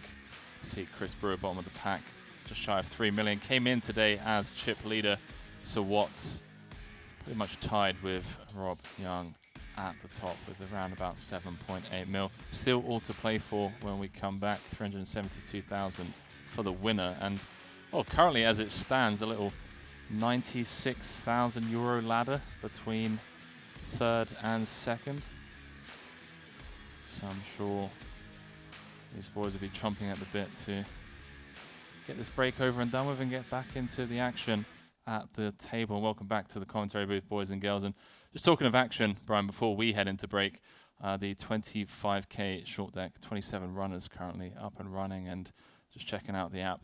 I know you've been keeping an eye on it as well. There's some big names in the mix over there. I kind of want to see you leave the booth and jump in yourself, because I'd like to see you on the table. You know, I have a feeling I'm going to end up playing one of these. You know, if I can know you will. convince someone up the ladder, maybe somewhere. You know, I don't know if short deck is the one for me. What about the 25K PLA? Yeah, the two I'm kind of eyeing are the 50K turbo in order to miss as little commentary as possible should I do well, or the 25K PLO. I'd love to a little see later, that. but yeah, no, it's just fun watching these guys. I mean, the play is good. It's a great mix of players. You know, people are having a good time. I mean, one of the things that's nice about this is you just don't also see a lot of drama here. I mean, even any situation that comes up, and there have been a couple today, you know, everybody deals with it. People move on. People are very, oh, hey, you know, fold out turn. There's no one calling, insisting on a penalty. I just think the general aura and the way people are treating each other is very respectful, right? I couldn't agree more. Yeah. Well, anyways, when we come back from break, boys and girls, all to play for here in event number 3 of the Triton Series Madrid. See you guys in a short few.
We double up on everything. Come play now on GG Poker.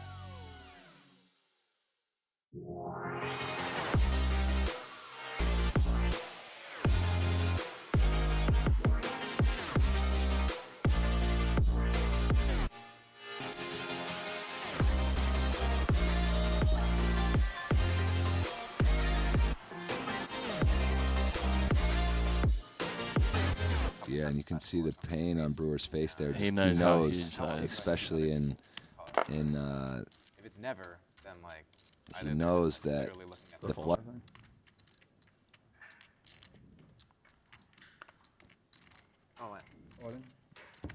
So Watts in conversation decides ace-10 off is too much hand to let go with his stack size. Although the bubble looming, you can't just fold, but he's gonna have a customer here. Chuntong Xiao is wasting no time with 2 queens. Gonna go ahead and put it in, but it's 60-40, a little different than Hold'em.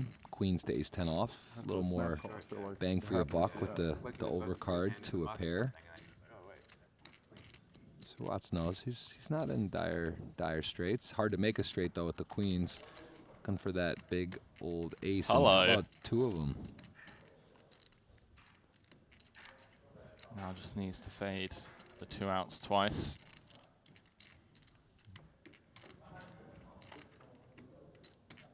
40, I think. That'll do it. No queen needed now. Won't help. Ace 10 gets a big double. 640? 660. 660. Yeah, so what's up to 1.4? All right, we're even for that 10 yesterday. Sorry? We're even for that 10 Good for 70 antes. Oh, yeah. See that Winford's got the chip lead. We don't on have a the single outtable. Nikita, you got like 750 or something? Well, I think they're saying he doesn't have the chip lead. They're saying he just he knows how to get in the money. He's plays it close to the vest. Oh right, okay. Short Doesn't stack. have anyone close to average. Which is a compliment because that's, it's basically saying he understands ICM and he's not just going to punt it in for a gamble. But we do see a lot of that as well, where there are guys they go for it. So that's what tournaments are fun. Everyone's not doing the same thing. Some are on the different sides of the risk tolerance or the strategy, you could just call it, and how they approach that. Price. How much is it? And here, I think I have a call. 375. Nikita. Too off and I cover you by now. 690. 690, 25 behind. Brewer sort of talking it through to Makita as he's counting his chips and basically telling him, look, man, I got a real hand here. I think I have to call. That's 690. She's so cool. She's from my school. Behind. She like ran all the. Yeah, I think it's So on point. I think one off on my fold, but Good luck, boys, on their backs. that's all I guess. But added. And I Makita. guess I'm not folding for 25k. Yeah. And yeah, you can see just how close, Chef, these It is a equities nice run. one You to mentioned it earlier on, similar to Oh, PLO. nice one for me to see. 53, 46. What's leaving at 25k back in case? there's a Yeah, so fall in? Brewer, Right? Rast will tell you casinos are built on slight edges. This is a slight edge, but does make the call, does cover his opponent as well. Starts with an ace, so he likes to see that. Jumps him up to over 70%. If they had like a three-way all in or something. Seems like it's just too many chips to fold anyway. And sweaty. No Never cheap easy. Gains a couple percent, but loses a pull. So Makita has one card if he wants to stay in this game. He's going to have to connect on that river. And it is not. Brewer holds that one. Makita bows out short of the money. And now we have reached the true bubble. Makita, to sigh. There will be a change. Wow, snap call. This could be bubble over. Tune just snap calling Brewer's jam. Making so many chips. Tom with a card that. I've been making so many chips. Is there an all-in over there? 10 by jack chance? clubs. I mean, how he's just. Am I allowed to ask that on the bubble? Yeah, right? Or no?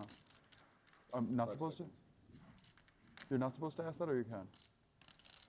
Okay, I'll just fold. It's okay. It's not a big deal. It's probably a fold anyway. Are you allowed to They're ask? getting familiarized with the tournament rules. 2 for 2 getting called on these. No, I said. I don't think they have to answer. Like, am I allowed to get up and see if there's an all-in or whatever? You're allowed to? In the middle of the hand? I mean, no, you can stand up if you want. You can stand up? Yeah, of course. Okay. You're on your own. Whatever information you can find. I don't think Aces? it's going to tell you anything. Nope. I have Jack 10. Oh, I guess that's why you leave the chip back, because then no one knows you're all in. That's probably why. I'll take it. All right, so Flipping. again, super close here. Flipping for Fumble 50k. with a 10. I don't know. He's guessing. Guessing based on Not what too he long said. ago, we saw Chuntong Xiao getting queens to ace 10 off for Sir Watson doing and queen lose. 9-8, This yeah, I'll time, take a 10. again, a favorite, but this time much less of a favorite. This is a classic flip in short deck. Two welcoming hands to see to start, and look at this, Jack 10 Wow. is now a 2-to-1 favorite, just about 2-to-1 favorite. Brewer picking up additional outs on the Queen 9-7 Rainbow.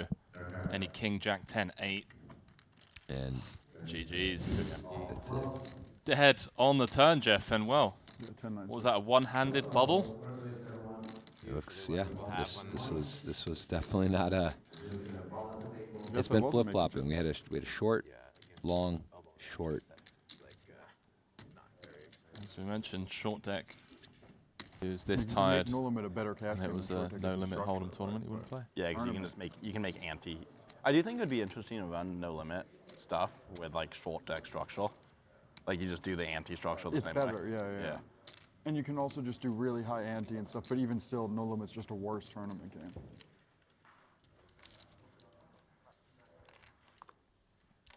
Oh, so what's just folding the Jack 10 there rather than completing? I think it should be pot limit pre-flop, short deck.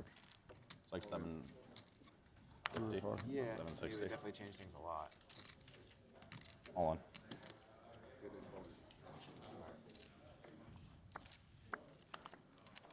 How much is that? 700? I think I'm 760. folding, but I need a second to think about how degenerate I want to be here. Fuck. Shove, snap. Yeah, I guess I could fold. So Winford, you're going to be at risk. Can I fold? Tom. We can just show it. We don't have to wait or anything. Losing chips. Losing chips. Well, it's a gamba. And yeah, this is a fun shove fest, Timmy Bus, over on Twitch. You know what's A lot of interesting? action. The ace 9 versus queens is actually, looks like in better shape than ace 10 versus queens because you can't make that straight, really. Aces are hot. Ace 10, right? But you can make the 9, ace 9, ace 6, 7, 8, 9. Yeah, so the queens would be blocking the ace Broadway straight, but then obviously it's unblocking the lower end of the straight. Yeah, Winford Give him another sees ace. Give him a sweat. the bad news. He's in a bit of a world of hurt here. Sweat on like half the deck or something. Yeah, I was gonna say I was like 7 or 8 too.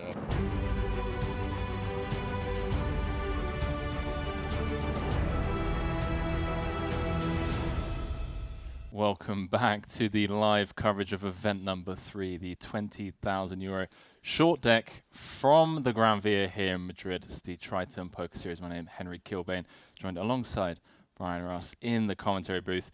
Brian, quite the eventful final table we've had thus far. How do you think this is going to play out with Rob Young and Sir Watts kind of leading the way, equally tied, and Chris Brewer with a pretty significant drop-off? Yeah, I mean, it looks like we're probably going to see Watts and Rob Young heads up. They have the most chips. Clearly Brewer still in there, still has a chance, can make something happen. But he's at a big chip deficit now that he's got to overcome. So I think we're going to get them heads up, and I think it'll be an exciting heads-up match, to be honest. We can see Rob has some game. He does He's indeed. had some cool bluffs. Yeah, he's managed to get some bluffs through, and we'll see if he continues as we head over to the feature table as these three are going to battle it out for not only the €372,000 up top, but to join a pretty exclusive club of champions. Event number 3, see Chris Brewer, 37 antes, Rob and Michael, 98 antes apiece, and casual 96,000 ladder between third and second. Let's go, game time. You can also hear how electric the background is.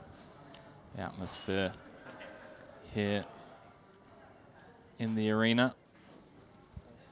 A substantial increase here, the ante going from 60 to 80. So there's 320,000 in the pot every time. And based on how Chris has been playing, I feel like Chris likes a kind of shover, likes shoving quite a bit.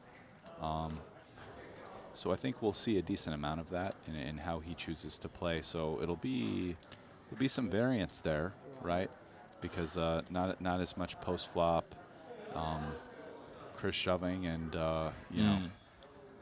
Yeah, I've definitely seen him take some open shove spots that you could argue other players would pass up on, maybe limp or raise. Yeah, but he seems very, you know, his strategy that he's employing is shoving in more of those spots, even though he's somewhat deep, as opposed to trying to play post flop.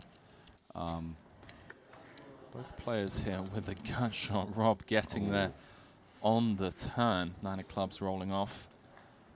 Yeah, and it's definitely, so if Rob bets, don't think we see Watson continue much here, but he definitely might bluff this, and we're Rob to check to him. snap fold. Yeah. Rob taking it down on the turn.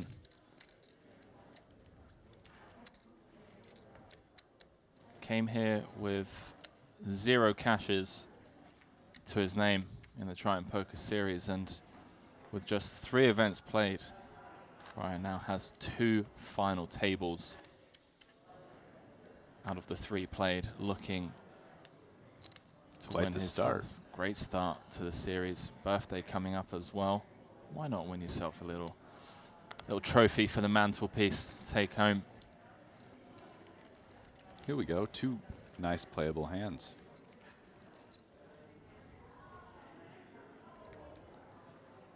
Watson goes with limp. See what Rob does here. They're deep. They're deep enough that I think Rob's going to consider raising. Yeah. Yeah, but he doesn't take a big size here. In fact, quite a small size. I think he might be thinking, hey, I'm gonna call limp re-raise. Don't want to go too big, so that limp re-raise could be all in, right? But you know, he limp raises to 1 point something, 1.6 mil. All right, let's gamble. But Watson doesn't quite have a hand strong enough to have considered doing that, so we take a flop. Burrow very happily watching from the sidelines as SPR being decreased pre-flop. So these two go at it. Checks through on the King Jack 10 rainbow. So what's turning the second nuts? Rob, bottom 2. Yeah, just a much better flop for Sir Watson. Wow. Oh, wow. What a run out, running 9s. I mean, the truth is I think Watson's going to end up losing a bet here a lot because he's blocking kings. You know, does Rob really check jacks on the flop? Maybe. Does he raise 10s? Maybe not. Rob's going to definitely have some hands that can bluff, like a bunch of hands with an ace. Like, does he turn ace 10 into a bluff here? Probably, right? I mean, ace 10, ace jack are 2 of the weakest hands he could possibly have, right? So, does Rob really ever have ace queen after checking twice? No. So, you know, I kind of think Watson's going to pay this off, right? Rob shouldn't have too many 9s in his range. So, in terms of full houses, right? It's a hefty bet. 1 million. Oh, wow. Yeah, but the 870. sizing is asking a lot. But the sizing kind of makes sense, too, right? So, I mean, the hands I think Watson's figures he's going to see the most would be jacks or 10s. Like maybe 10-9, jack 9 suited as well, of course. And the question that's being asked is, would Rob check back jacks? Would he check back 10s? Would he check back kings on the flop? And he's blocking kings, right? And he probably doesn't check back kings because the truth is his top set is a favorite versus a straight on the flop. So he's almost certainly betting kings for value, maybe even jacks, right? So, but the bet is big enough that he ends up passing. Yeah, bravo, Michael Watson. Manages to get away from it. Question on Rob's river sizing being a tad on the larger side in order to extract value from the straight of Sir Watts. Yeah, and this is the issue when you take greedy bet sizes is that, yeah, when you have value, when you get paid, it's great. But when you get a fold from a hand that might have called a smaller bet, it's unfortunate, right? But could you argue that, although that being true in terms of Rob's hand and Sir Watts' hand, the range of hands that Rob is repping with that size is boat or nothing, right? Yeah. Hence wanting to choose the polar sizing in the form of a pot size bet, maybe even the 110, 125 sizing on the river. Oh yeah, no, I think the size makes a lot of sense. I'm not I'm sorry if it came off. No, like I no, was no, not at all. criticizing. I was No. just more pontificating, sort of waxing about what what happens when you choose larger sizing, sort of, right? But not really commenting on whether I thought it was a good or bad play by Rob. I agree, it was very reasonable to pick. The way the hand plays, it's definitely a spot where a lot of his bets on the river will kind of be boats or hands that are pretty clear bluffs, like ace-10, ace-jack. Yeah, I couldn't agree more. And I think that is... Even like jack-10, I think is jack-10's like the nut bluff hand, probably.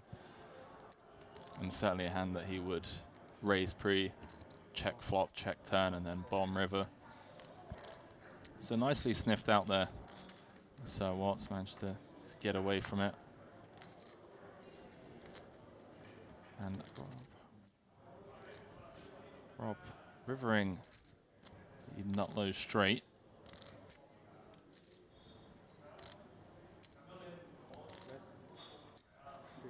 Yeah, we don't know Brewer's card, but he's only winning if it's a 10. Called on the turn, which would lead me to believe it's 6-9. Calling with an open ender. Be surprised if he called turn with 6-10 on there. Been wrong before, he does lay it down.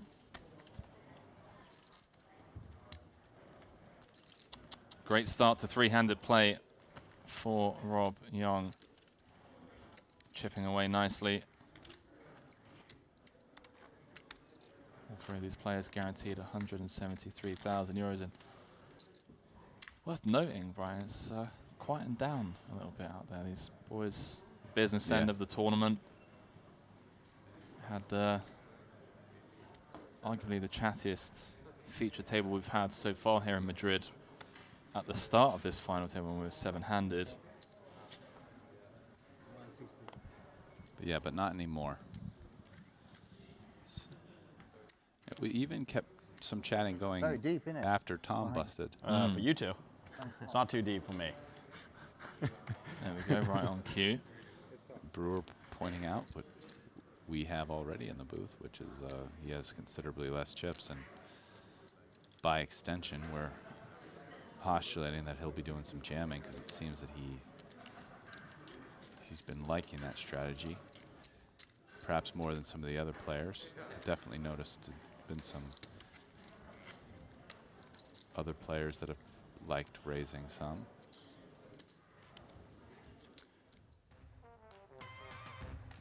GG Poker, arguably one of my favorite places to play. Got the daily Triton free rolls going on and a sign-up bonus exclusive to the Triton stream viewers. You can check out all of the details. See, you can use the sign-up code Triton 2022 to get $100 in rewards. And as same as yesterday, let me know in the chat your favorite emoji to spam. For me, it has to be the Danny Negreanu "You suck" emoji. I like spamming that one whenever yeah, my it's weird opponents because you just gift spin me a lot stacks. easier. Oh yeah, like, oh, I love it. You're way less. Whenever I get in behind you, I relative to start the spamming tournament. the just one time L key finger wiggle, if you will. But it plays like. Any good? Well, we can see though. A lot of Watson has really been Feel like doing got a lot more of though, 'cause limping. Oh, is that 160 that he had or 120? Even You would have here. put an ante in, so you feel like you I mean, the just put a little cutoff cheap one in. dealer is kind of like the small blind, big blind spot from Hold'em. It's the most similar pre-flop spot. Yep. Yeah, so he's right. short.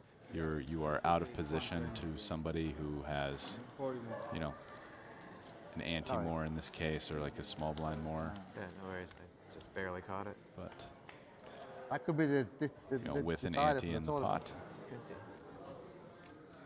King, king, king. So this is a board that favors Watson, just in the sense that by voluntarily playing his hand, he'll have a few less of the really, really worst hands.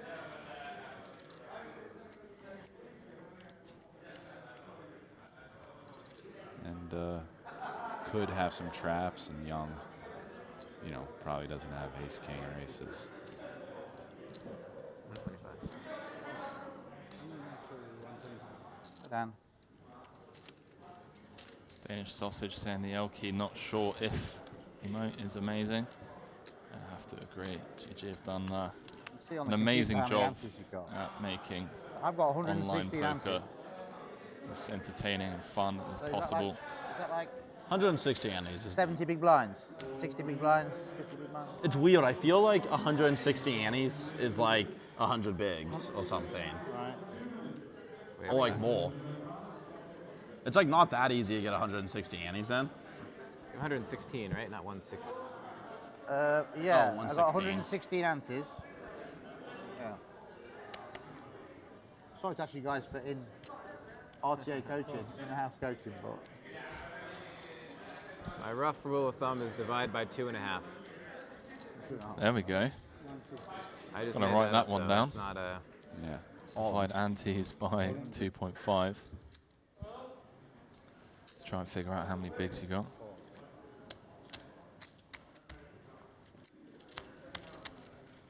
I feel like it's weird though because like as you get deeper, I think it's like closer to like actual bigs. Kind of. Kind of. But like 300 ante, well like 300 ante, it's like pretty fucking hard for two hands to get all in three. That. pretty deep, right? Yeah, it's like super deep. Would you say that's 200 bigs then? Yeah, I would think so. Because like aces and kings probably can't get in 300 antes. Aces and ace king can, but not aces and kings. I was talking earlier on about that cash game that was running last night. To the early hours of this morning, Tom Dwan was in there. And if I'm not mistaken from what I'm reading in the chat, all those VODs will be released after Triton Series Madrid is over and done with over on our YouTube channel. So if you haven't already, do head over to Triton Poker on YouTube. Hit the subscribe button, you'll receive notifications when we release the cash game VODs. Heard there were some pretty big hands going down, courtesy of a 7-deuce game being played. Casual little 1K, 2K. There's a few notable. I mean, Rob limping, which he's been doing a lot, so I mean that's not too remarkable. But we should notice that Mike Watson elected not to raise the limp with the ace-jack off, and Rob just snap check folded the kings on the ace-10-6. Ace-10-6 rainbow board, which definitely a favorable board for him, having limped the hijack for sure. He has more equity than the button. So. Oh boy. Oh. Oh We're moving in with the Jack-10. And look how close these equities run, Brian. This is absolutely insane. 48% for Brewer. But this is exactly what we were talking about happening, right? Was Brewer was going to be playing the aggressive high variance style, and you know this is pretty close to a coin flip. And in one outcome, Brewer moves up to 5 million, and Young actually will have It was a lot of fun pulling. a lot less. Your favorite now, right? And it'll be a three-way Yeah, fight. I am, And but in the another spades instance, probably make it last. Young moves into a commanding chip lead heads up. And you pick up a gut shot when I look up. I have a gut shot. And I'm saying if I hit jack or 10. There you go. Hello. King of spades, 8 of spades, no good. want What a 10, right? spicy 10 card. What do you want? King of spades. You want a king? What do you want? A king? Oh, the 8 of spades. That's Ace, a big 10 of 10, spades right 6. I'm so confused. Why Who's why your did it favorite there on the show turn? 6? On the turn? Me. Yeah. Jack 10's decent sized favorite on the turn. Yeah. Pretty big favorite. Because like your king's dead. 2.1. And he covers 2 of your spades, so I mean. Not great. So Brewer with the Covers three double. spades with the 10. 2-5. 2-5-0-5. Yeah. Yeah, monster double. Brewer will slide up to 5 million, and Rob Young will slide back down to 500. And then 5. a little under 7. So How much? it's really a three-way race now, and finally, I think finally we should see no open jamming. Just think. All right. I mean, now Chris Brewer's still in third, but he has 64 antes, which, going by the rule that they said is you know, mid to high 20 blinds ish. Oh yeah. Comparing to Hold'em, so You were a big favourite. I forgot you had a jack. Thought you were still drawing. Nice. Yeah, even after losing that 5 million No, chip having pot the against 10 of Chris. spades is a super sick call for me to have there. Rob only They just kill your king and your 8 of spades. 7 antes short of being chip leader.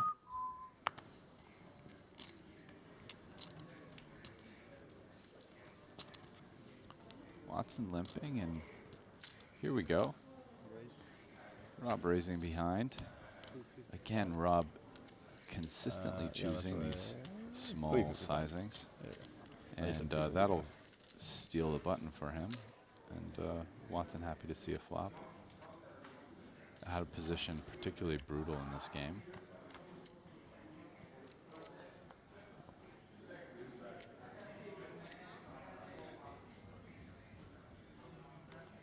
So a flop that probably slightly favors Watson. Wow. And a turn that drastically favors Watson's hand.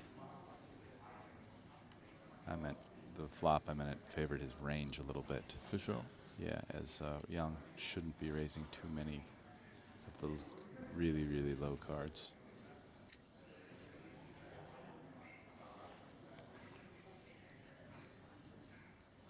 Rob with an interesting decision to bet here.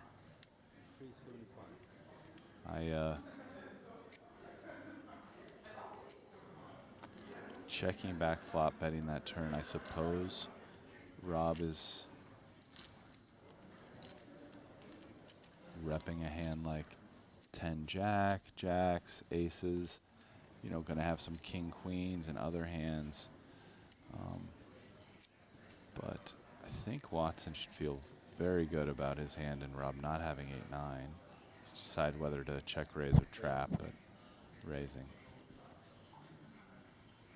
It's just all business. Yeah. For Sir Watts, isn't it? Just stoic as ever. Curious bet decision by Rob. Doesn't feel like his hand has a lot of reason to bet there.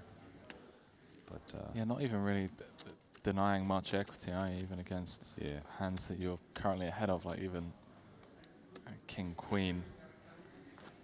I guess King Queen is the only hand I could see. So what's having those Ace King, Ace Queen probably announced themselves pre, but even if he didn't, I mean, he's not folding those hands. I no, don't think, exactly. To that bet size. I mean, it could be something where you're almost like controlling the river bet, right? Maybe you bet turn, hope you get a lot of checks on river. Although there's, I mean, in this game, the board just like always changes, right? Like less than, obviously much more than in Hold'em. So, it's curious. Be curious to ask Rob what his thinking was. All right, and Rob raising it up there in the hijack, not limping. Flops best on the Jack 6-6 rainbow. And would assume this hand to be over and done with, although Watson, if a couple of backdoor opportunities, could get cute. Float in position. See if Young slows down on the turn. Raises more than floats. Nope, you're right.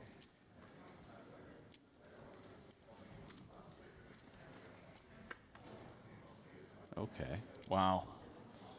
What a turn card. 10 of spades. Rob, not flush draw. as well as top pair, top kicker. Watson turning an open ender after floating the Jack 6-6 flop with Queen 9 of diamonds. Yeah, now feels like after floating flop and picking that card up, maybe call and bluff some rivers when checked. Yeah. Or get there. Get there in the form of the 8 of spades or the king of spades would be an absolute disaster. Oh, we got there in the way that he isn't going to be sure is good, but does have the best hand. Rob, yep. Surely going to slow down. Watson super happy to check this back. 2.6 million chip pot. Heading over to Sir Watts, courtesy of that Queen of Clubs on the river, and Rob Young now 3 of 3, if I'm not mistaken. Looking at the Triton Poker Plus app.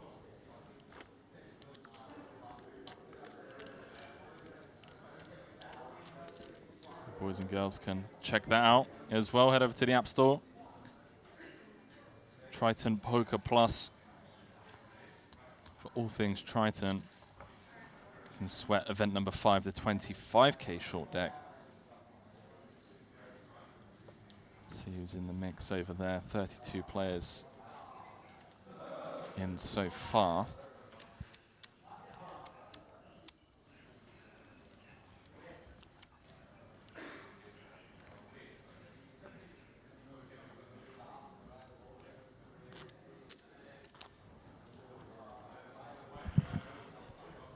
Rob has to be and seems to be slightly annoyed. One of those pots where your opponent decides to kind of float light in a spot where maybe oftentimes they give up and you end up losing a big pot and the chip lead. Yeah, and also the Ace King against Jack 10 for 5 million against Chris just a few hands prior. Can tell some visible frustration being displayed.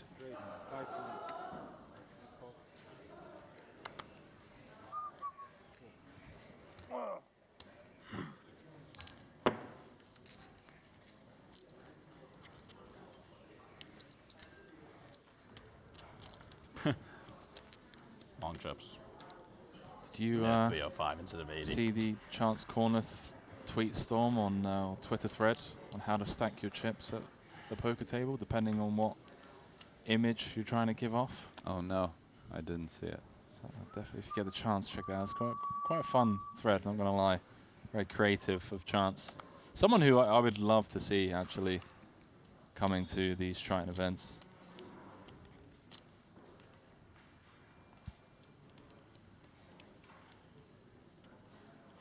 Here we go. Can Brewer just really prove us wrong on the booth and just All jam in. in the 4? Yep. That's an interesting hand. I maybe should try to limp call. I wasn't raising. Yeah. I don't know if Jack's is good enough or not. I love how openly he just talks strat at the table. Yeah, Like very he close. genuinely is just curious to speak to these players. Like he's been doing it all day. 100. Okay. I've learned a lot, courtesy of the questions he's been asking at the table. Yeah. How it sounds like Tom was willing to be very open and just talk with him, but yeah, looks like Watson playing three-handed is a little bit more clammy. Yeah, so what's all business? So will Watts continue his limp strategy All in. here? Oh wow.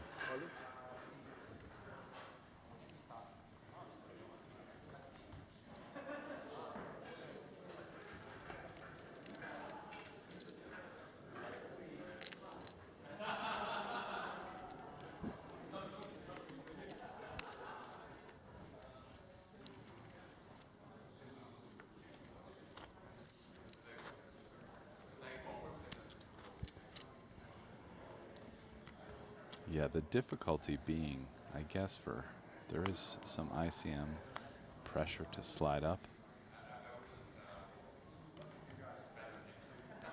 be a little bit tighter, given Rob and Chris have roughly equivalent stacks.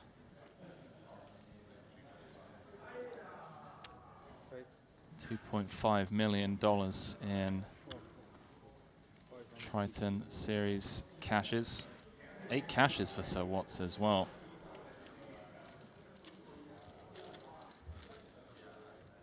Looking for his first title. Best place finish came way back in Macau 2017. Second place for 550,000 in the 6 max.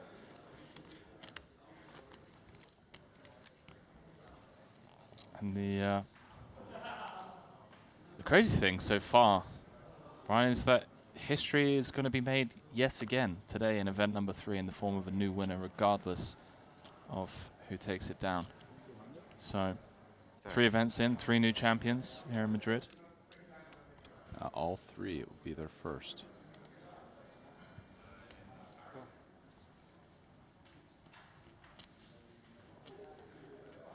You played much with Sir Watts over the years?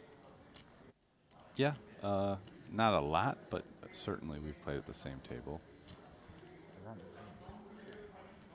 Curious I to... even think I've played with him. I mean, it's been a long time since I played online, but I even think I've played with him a little bit many, many years ago online in the few tournaments I played online back then. He's been playing online tournaments, I think, for a long time. Oh, yeah. Yeah. Ooh. Hello. Queen of Spades. Rolling off Sir Watts, turning the nuts. Brewer drawing dead. But Brewer, I think he is going to bluff at this. Yeah, he has a nice hand to do it with, right? I mean, the only open-ended straight draw, no pair. So, should Watson call here? Well, if Watson could see his hand, he would definitely call, because he has Brewer drawing dead to win, and he probably gets a bluff out of Brewer on most rivers. But he has the nuts right now. He has to decide, can Brewer call a raise? What is he betting? 1 million. He decides that Brewer can call a raise. But yeah, we can see Brewer. That would be a tall ask out of position. Quick release, the 10 high. Michael Watson really separating himself from the rest of the pack. Up to over 100 antes now. It would be a pretty interesting spot, I think, for Watson to call. From a range perspective, you know, having not raised, he probably doesn't really have ace-queen, aces or queens. So definitely going to have a lot of hands that like calling, such as some goofy 2-pair involving the 6. You know, maybe even hands like ace-9. So a lot of hands that, if your opponent is bluffing with a hand with little equity, would likely bluff again to get you to fold, right? So I think it's a pretty interesting spot to trap as Watson had he elected to do it. Someone going to need to take a stand sooner rather than later. Obviously, with the 96,000 ladder between 3rd and 2nd. Neither Rob nor Brewer keen on blundering and bowing out in 3rd. All in. So what's max pressure? Open jam. Oh, wow. Snap call from Yong with the kings. Good luck. So if Yong's kings can hold, it'll be up to 8 million chips. Will be back in first. What are the odds here? You're like 58% or something. 60%ish. Yeah. Something like that. Yeah, it's right around. You'd have 60. around 3/4 of the chips in play. Wow. Jesus Christ. running 10-9. Or one of the 2 remaining kings required for Rob. It's looking grim.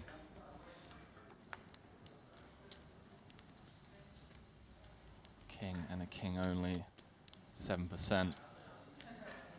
Rob, who had a commanding chip lead once upon a time, is down to 2 outs.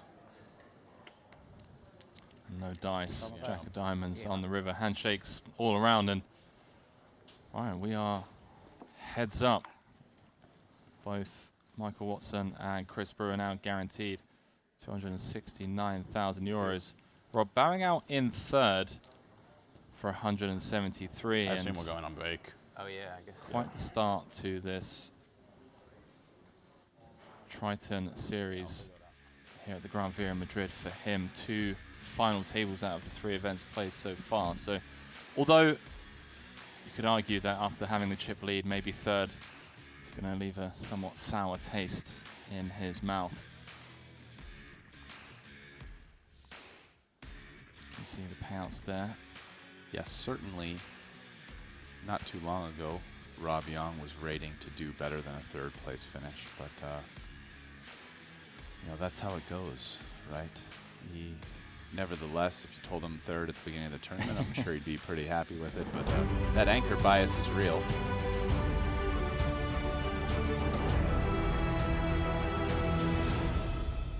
So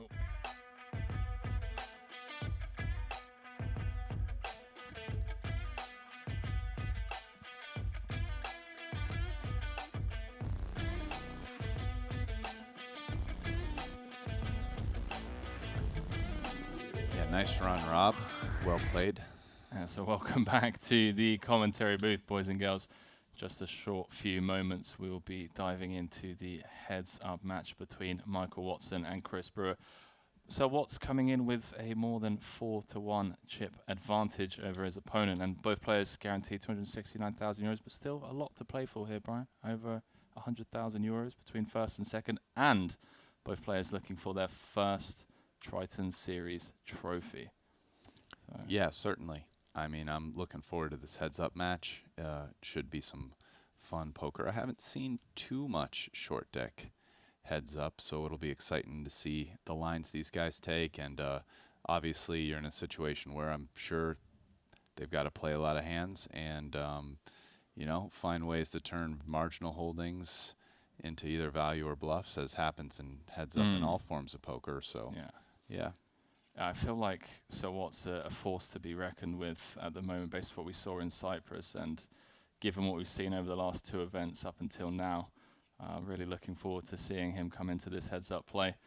And yeah, we'll be jumping into the heads-up shortly.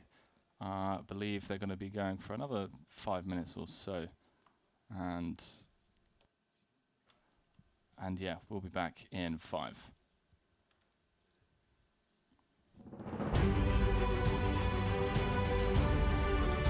I have no idea. I'm going in blind. Like, I don't.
We double up on everything.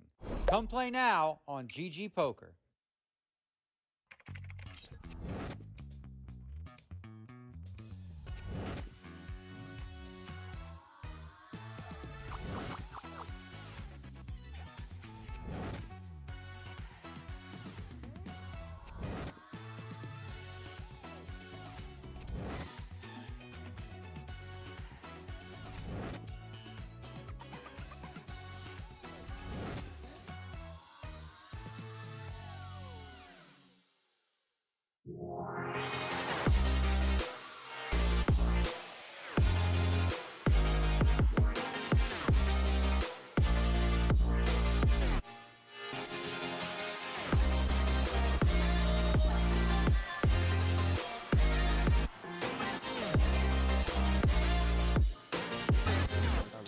a hold'em player, So it's like, okay, fine. it's but, not like, quite as strong then in when short I deck. had The something come up overcard like hands are actually like, favorites. you know. Oh wow.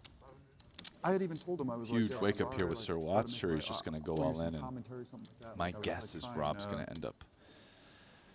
I mean, it's going to be a lot to call off, and two jacks shrivel up versus that all-in range, which is probably aces, kings, maybe queens, ace king, maybe like ace queen suited. I mean, just all hands that are.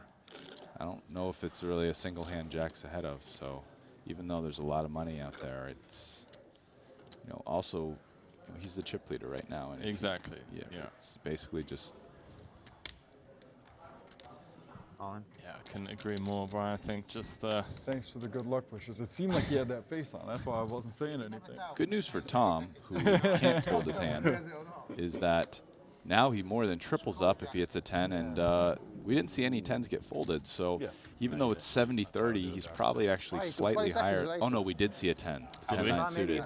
That's right, 10-9 suited, which is a very strong hand in this game, but not a hand you necessarily want to just call in all in. Aces are the best hand in the deck, right? Gut shot or something. Well, kind of a hard spot with a lot of hands. I might have That's right, to think Devin about Tang it. at the 10-9 Yeah, I have two queens, maybe I have to think a Beautiful little hand. Yeah.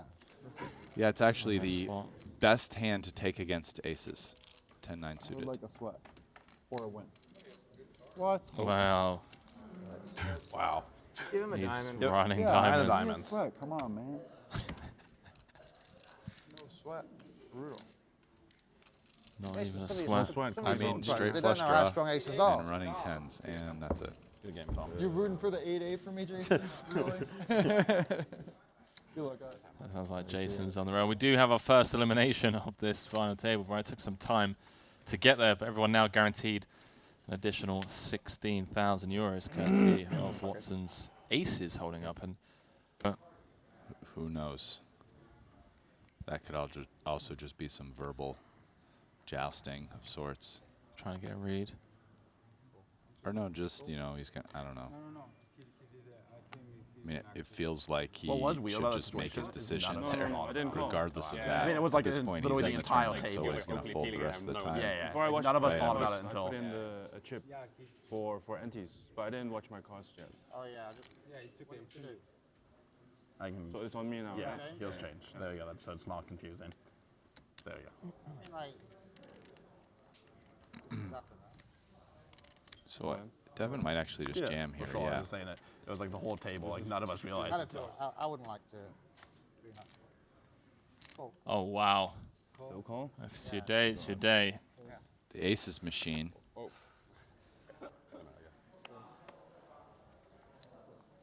And Tang with the open jam with the jacks. Young just gets to click call. Jack, put the jack on there, guys. Don't do that. Don't do that. Put the jack. 20.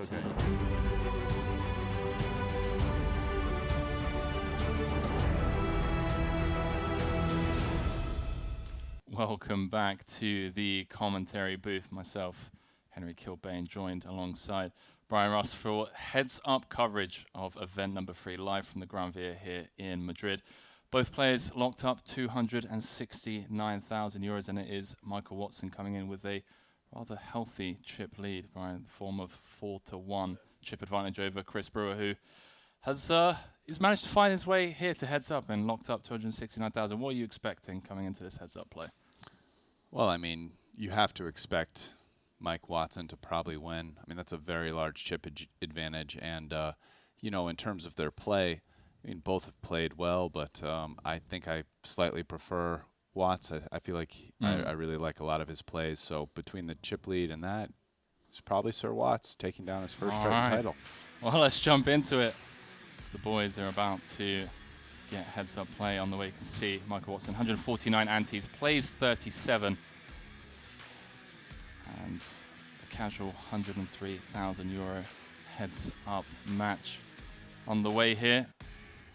Let's go, showtime. Event number 3, history going to be made yet again in the form of a new Triton Series champion. Will it be Sir Watts, or will one of the young up-and-coming high rollers of the modern game, Chris Brewer, overcome a huge chip deficit to win his first title at Triton. All in. Oh, gonna be a okay, quick could be heads up. over in just one hand. Maybe. That was fast. That was as fast as it can get, Brian. King, Queen, O. Half the time. Flipping Flip. for the trophy. Are you small favorite or me? It's like right at 50-50, isn't it, basically? Every hand, Brewer's just like, yeah. The ace king's like small. I mean, it seems like Watson knows the odds pretty well. Yeah, so Watt's not the type of player to do things half-heartedly when it comes to poker. He has a diamond, and 8 or 9 give him a gutter. But dead on the turn. So now we think, feels like maybe there'll be less open shoving. Yeah. Perhaps. 3.7.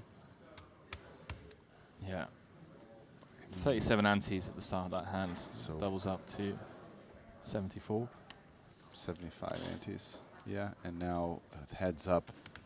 There's only 3 antes in the pot, so get some more kind of pre-flop non-shove play and post-flop play. It's the biggest flip of your career, Brian. That one, 103,000 euros right there.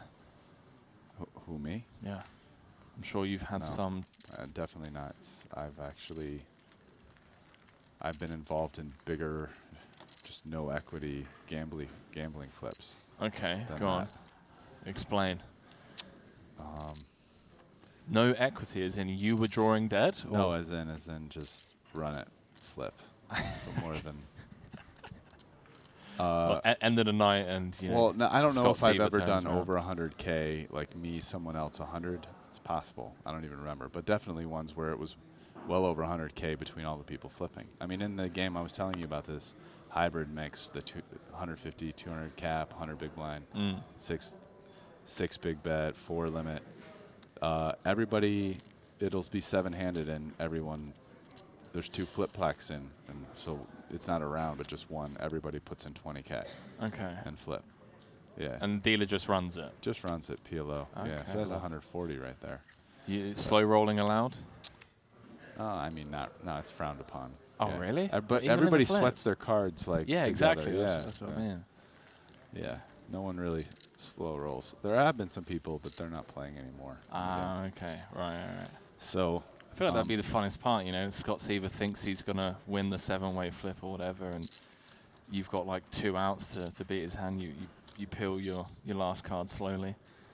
But in terms of this type of situation, I mean, I think probably the biggest one is, speaking of Scott Seaver, when I won the first Super High Roller Bowl in 2015, it was heads up against Scott Seaver for I think the difference of $2 million US.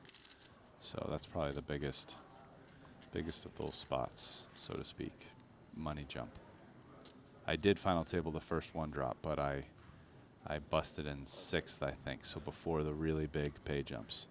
Pretty sick hand with Tricket where I flopped the nut flush and he rivered quads. I remember the hand. It's one of the hands that kind of got me into poker. Apologies that it was... oh, yeah? Yeah. I'm young enough to remember that. All right, here we go. Brewer with a very modest holding, but raises it up instead of limps. And this is going to be an interesting one. I mean, Watson top set monster on this. Again, he's ahead of a straight in short deck. So the board pairs more often than a straight holds up, to say nothing of a flush.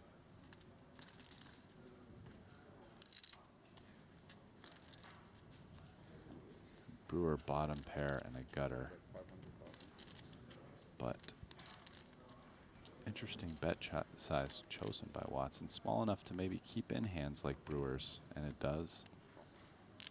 Had he gone big, a hand like Brewer's couldn't play, but these hands like Brewer's have very little equity.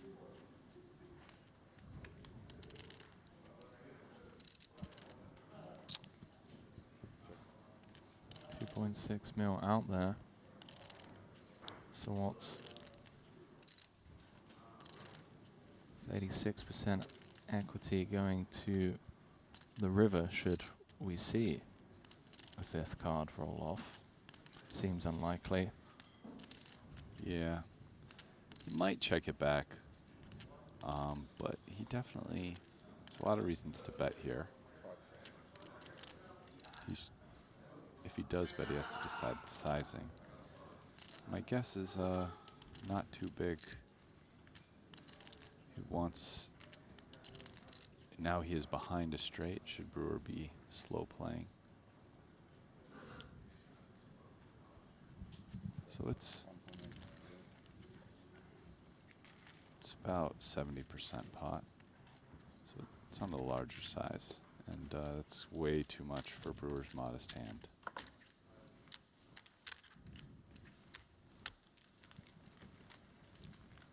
Winning back some the chips he lost in that flip. Hand number 1 of heads up play. Could have been a different story. 9. Yep. He could have been in the restaurant devouring a very tasty meal. He's very easy on this level. Yeah. Brewers King Queen getting there. I'll definitely go up at 100K increments. It'll go faster. The next level, I think they're going to end up playing a lot slower. Just by accident. All right, now Watson. The dominating hand. Is he limp? On. Oh, wow. Snap call. And Watson with a crafty play in the sense of, I feel like maybe he identified Brewer's strategy of liking to jam, and Watson felt that ace-jack suited was a really nice hand to trap with versus Brewer, as opposed to maybe raise himself. Maybe Brewer jams less, especially hands that ace-jack dominates in that situation, right? I mean, I think that was an interesting strategic adjustment there. A little bit that for both Watson, players. I mean, ended up working out perfectly for him because Brewer had exactly the type of hand that maybe doesn't jam over open, but jams versus that limp. Wow. How's your day? 7 of hearts on the turn, and Brewer. Oh wow. Told you, chop it up, man. Chop it up, boys. Easy. Okay. Easy chop. Wow, it's been a roller coaster of emotions in terms of the run-outs we've had so far today. Short deck. I think we finally got some emotion on Watson there. Did you catch that? A little kind of mouth puff, eye roll, this, and then definitely relief. Oh yeah, that's short deck. So Watson usually very stoic, but You got the full short deck experience there in one hand. but he got the full short deck experience, and yeah, summing it up perfectly.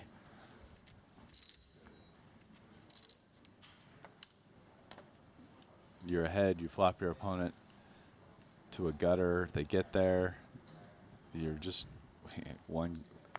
3 outs to chop, and you get there. See that way more in short deck. Rolls being reversed here. 59. This may be a pip too low for what's the call off. I think ace 10, we just see him snap. Right on the cusp. Thoughts on that? Ace 10 suited call, ace 9 fold. Yeah, it's hard to say. You know, I don't really know. I mean, I will say that so far in this couple hands here pre-flop, Watson has been playing excellently versus Chris. No, from the first 2 tournaments. Congrats. I mean, they basically just had the same 2 hands flip-flopped, ace jack and ace 9, and Watson managed to get it all in, and then opted out in the reverse spot, right? I mean, that's pretty impressive. So obviously this can go either way, but just in terms of like a you want to say the skill element of poker, so to speak, at this point. This is very strong by Watson, right? I mean, that's sometimes when you say, oh, how the cards are, how would it be? Or how would it be if you were, you know, had the roll seats reversed and you got your opponent's cards? I mean, this was exactly that. Right? It would be like, what if the next time it's next hand is Brewer aces, you know, Watson Jack 6 suited, and this just kept happening every pair of hands, 2 hands, right? You'd really actually kind of get to see in a certain sense, you know, who is playing better as opposed to just running better. But yeah, so I mean, that was just such a nice little microcosm example of that. Yeah, I must say, watching Michael Watson over the last couple of months has been absolute joy for the purists out there, if you will, the type of players that just come up for these big series and it's all business.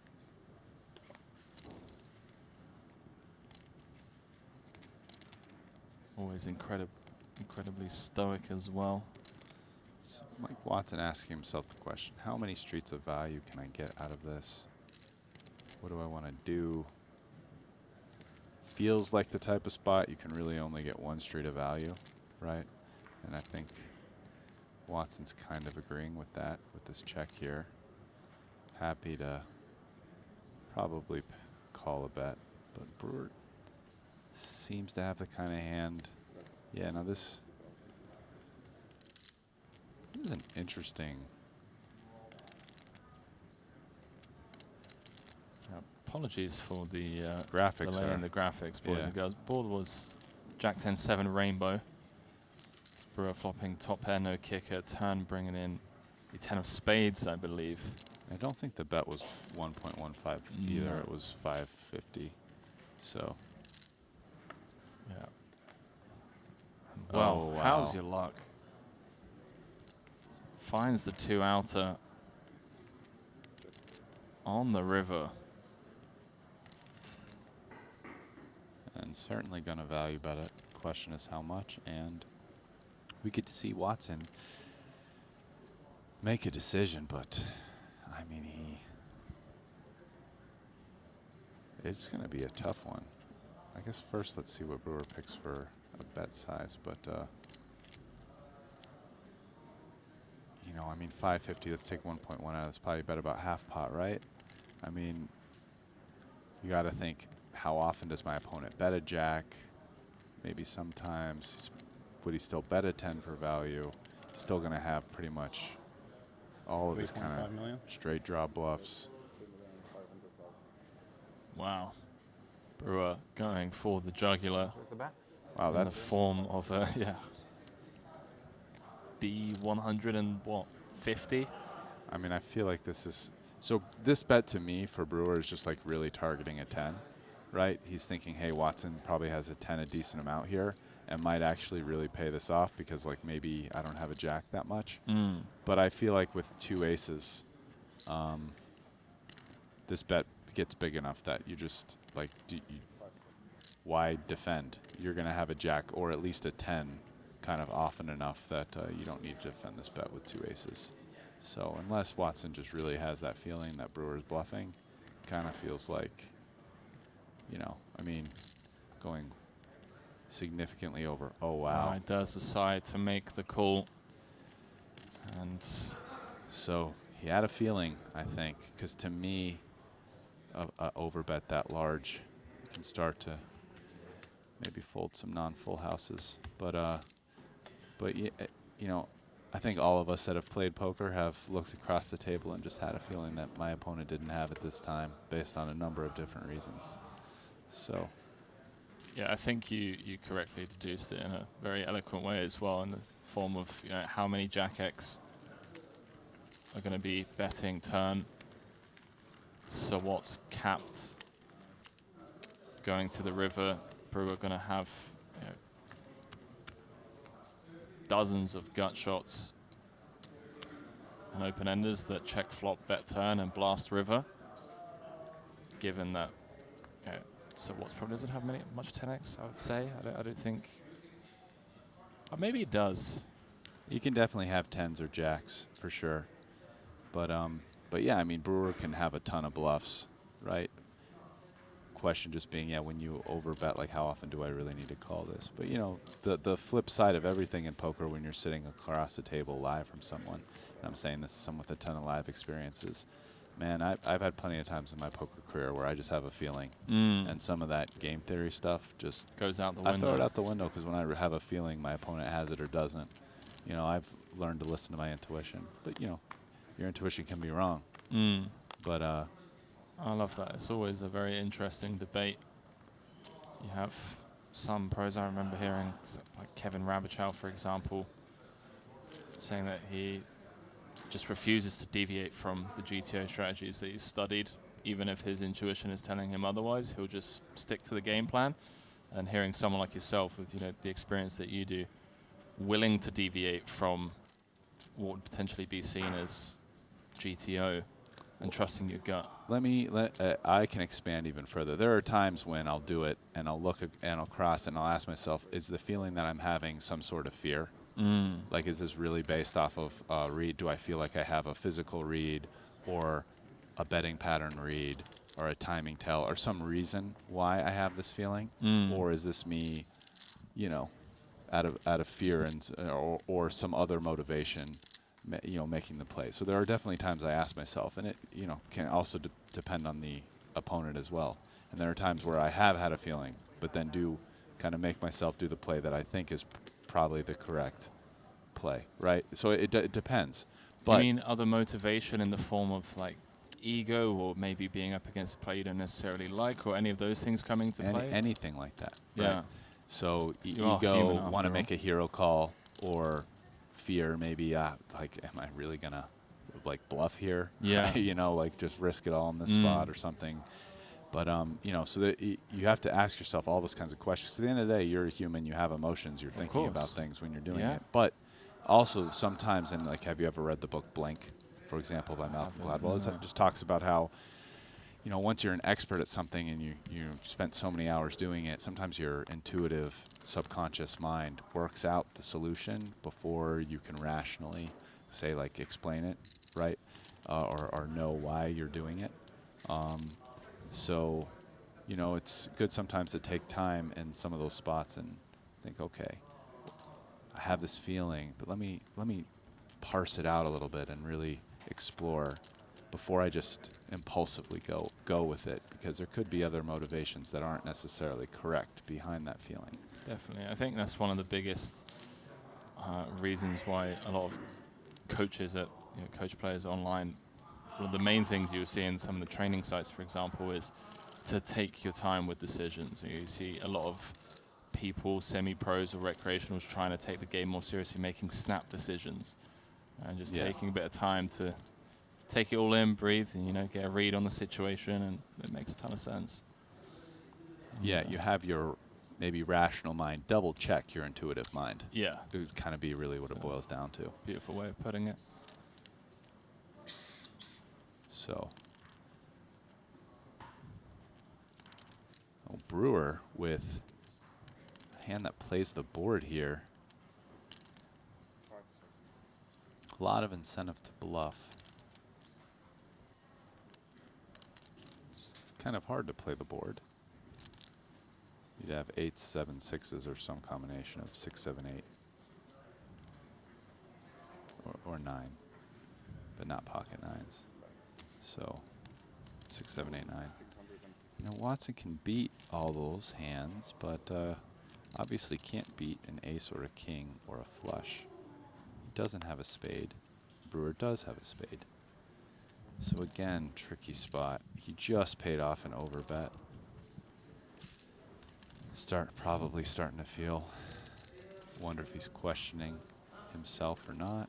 Just trying to work it out. But clearly anyone at a final table, after making a huge call, somewhat of a hero call also, and being wrong, weighs on him.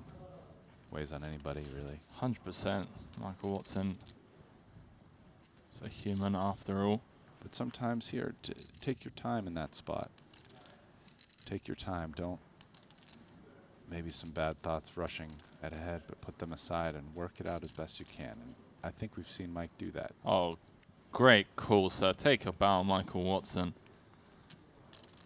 That is not an easy call on the river, especially as Brian Ross was alluding to previously, making a hero call just moments ago incorrectly. Tip of the hat from the commentary booth from That was, not only me, but everyone in the chat as well. Yeah, and I mean, let's not forget Yes, Chris. I mean, Chris on the other hand, on the other side, making these bets. Mm. You know, putting Mike in the grinder, getting paid on that huge overbet, and then you know, putting him in the grinder again. But you know, the other thing I liked about that is I felt like this was one of those times where it's on Mike. Mike knows he's either calling or folding. But I felt like all these things we were talking about, I could see that on Mike's face. The like, oh my God, here it is again, overbet. Got the bluff catcher, looks back, doesn't even have the spade in his hand.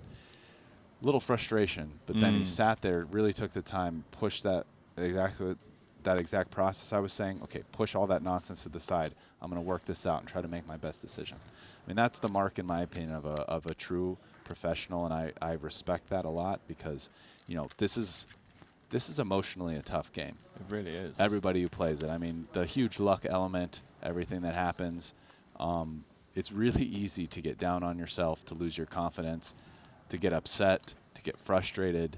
And if you let those emotions and thoughts control you, you know, it's an uphill battle to win at that point. I mean, that's what being tilted is, right? Can you explain some of the emotions, in your opinion, that just went through that decision then? Because you mentioned earlier on the rational mind checking in with the intuitive mind. So the immediate reaction seemed like frustration, right? The eye roll, kind of making the call a couple of hands prior and losing a big pot to then facing another overbet.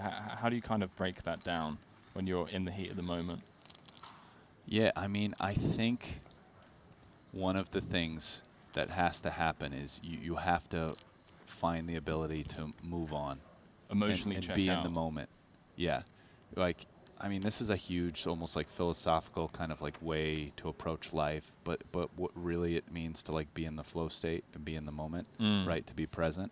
And you got to drop that attachment to what happened previously, right? And it's a big struggle because obviously we're talking about this in the context of competing at the poker table, but like this is something that I think just anybody trying to improve like the way they go about their life and the way they perform in anything, especially competitively, right? It tries to kind of reach that pinnacle or that like expression of being in the moment. So, you know, I think we saw Watson on that little journey, so to speak, during that hand, which is cool from one competitor to another to see somebody do that, because, you know, I think we've all been, you know, on both sides of that. Oh, definitely. We've lost Many a it time. and not gotten back to the right place, and then lost it and gotten back to the right place, or just not let the moment bother.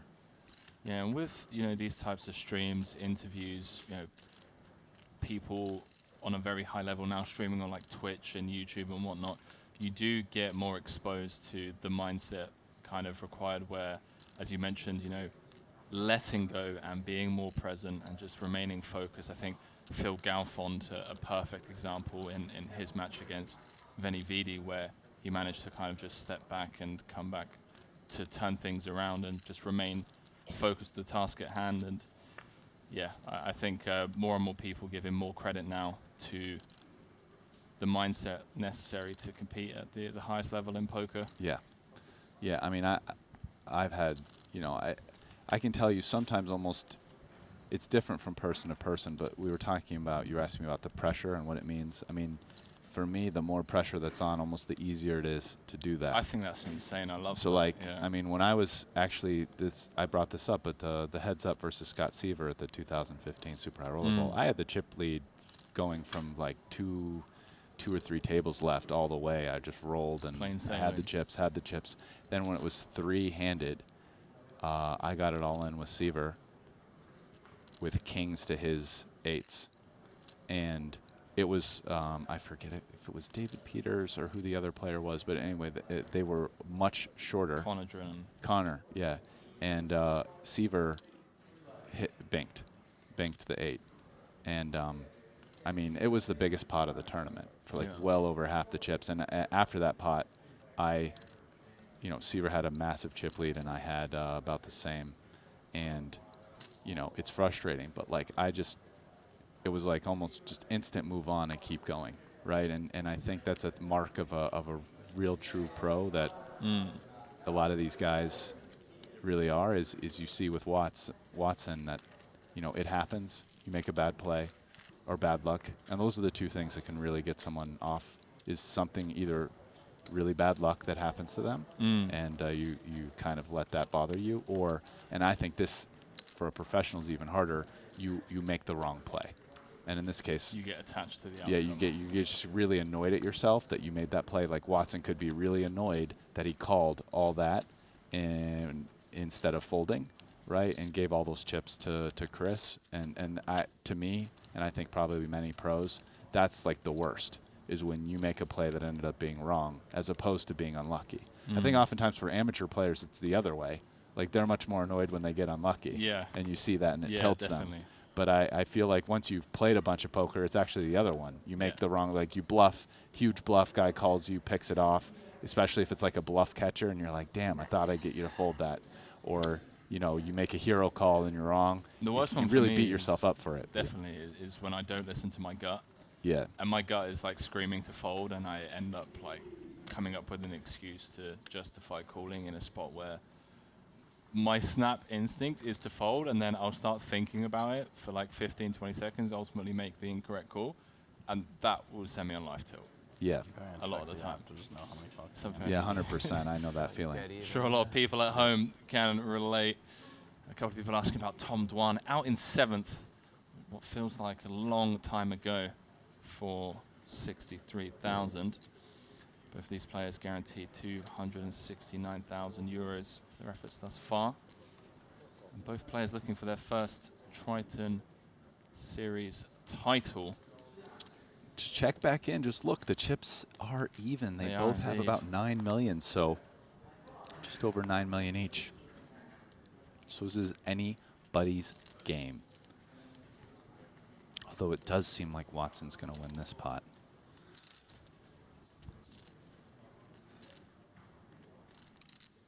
You'd have to start getting creative to think of how he loses.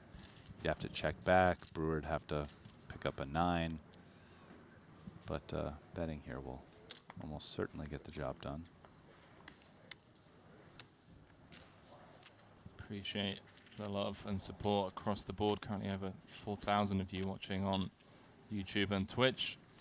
For those of you keeping us company over on YouTube, don't forget, hit that like button. Helps us reach a much larger audience. Yeah, and let us know if we took a little detour there to talk about some other aspects of the game that are super relevant to anybody that plays, and both to Mike Watson and the little journey he just went through. And if you guys enjoy that, because we did skip analyzing 1 or 2 hands, but Right, it's part of the game that I find so fascinating, though. It really does fascinate me, just from as you kind of said, like human element, the emotions that even the best of the best have to go through.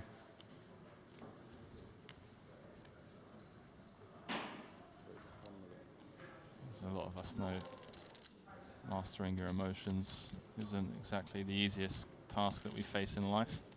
Certainly not. And Watson here, I think Watson's hand's too good to let go. I feel like he plays it. The question is how. And this seems the most reasonable decision. And Watson has the best hand, and unbeknownst to him, he's dominating his opponent, but he is out of position. But ooh. This should be an interesting board because Brewer has kind of one of the best hands to bluff with. See you at the river, Sir Watts. Time to Maybe shove not. itself in. Might be hard for Watts to make it to the river with just second pair here. I mean, this is going to be a pretty good board for Brewer, who raised. And, I mean, they are heads up, so Brewer doesn't, you know, he's going to have some goofy hands in his range, such as the one he's holding, the queen 9 off. But, I mean, just kind of a beautiful board for him to bluff. He's got an open-ended, as we know, that's nearly 50% to make a straight and has no showdown. So even though Watson sticks around here, a second bullet probably gets it done on a blank, like a 7 or a 6. 4 million out there. But this is, yeah, you're right. This is big. Ooh. Oh, wow. But now he's not bluffing. But again, on a blank, I don't think Watson's check folding here. I would imagine a bunch. Unless the bet size is small. And then he starts thinking about that he has a queen himself, right, for a double gutter. Yeah, if he believes, you know, so that his double gutter is live, which obviously is going to be most of the time. So this isn't a bet that's too small, but it's also not huge. It's a bet that probably feels just a touch too big for Watson, but it's one he's going to consider. You know, what do I do? Can I really call this? What if I check jam? Can I get him to fold? Oh, does he have king queen? Definitely might have king queen. Maybe I just fold and move on to the next hand. Yeah. 3-1 on the call, getting the right price in theory.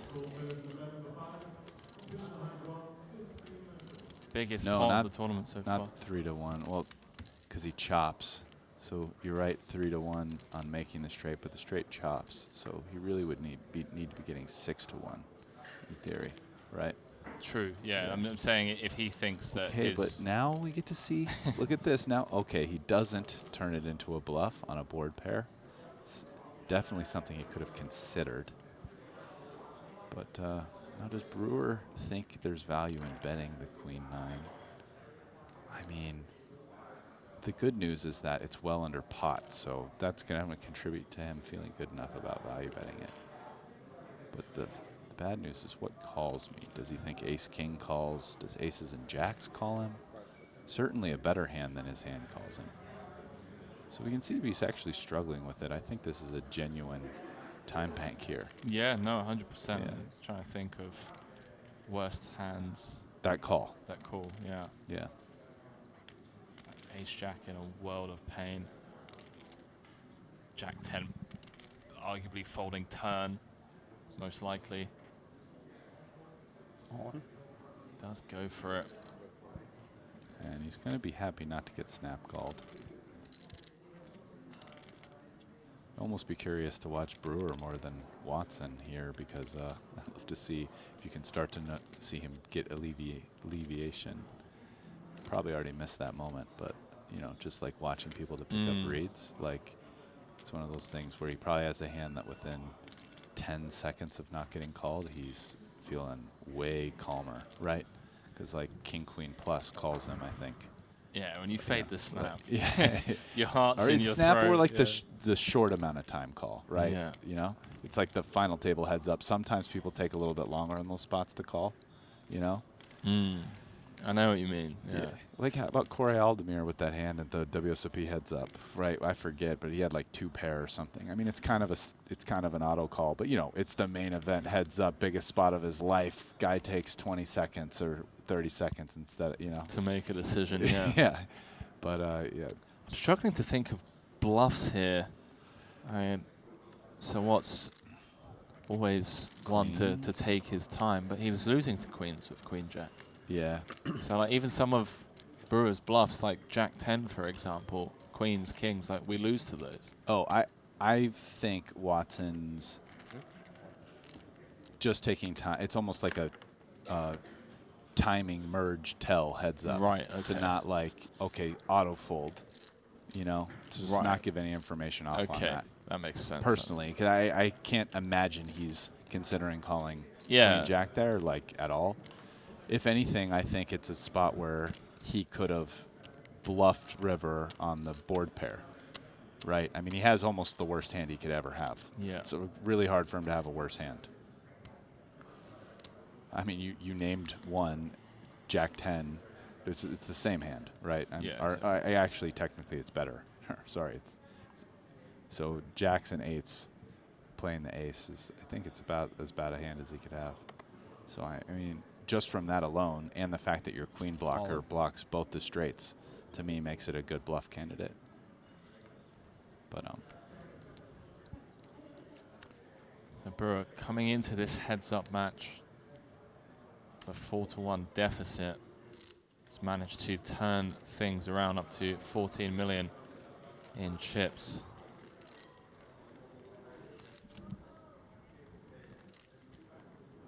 Just 18 million in play.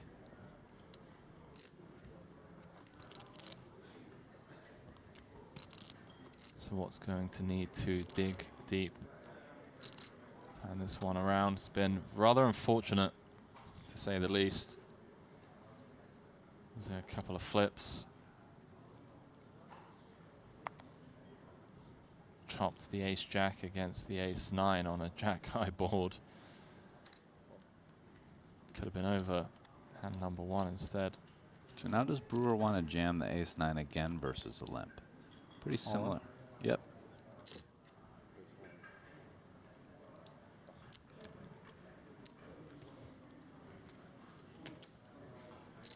Yeah, Brewer pretty consistently is liking taking these kind of high variance, high pressure pre-flop strategy.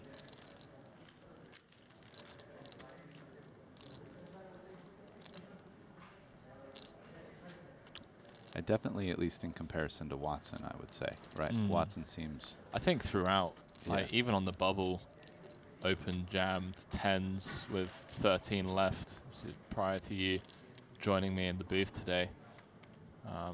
For what was at the time, I want to say close to 100 antes. Like it's some fun stuff going on. See if he. I think he just gives him some rope. Jams this. All in? Yeah. Queens is actually like, I mean, less strong in this game, but it's like a really kind of nice hand to shove there, right? Like he expects to get called by jacks and 10s, and some other hands that are weaker, but it's not like not so strong that you love trapping, right? Just like one overcard gives a ton of equity, right? Just the way short deck plays.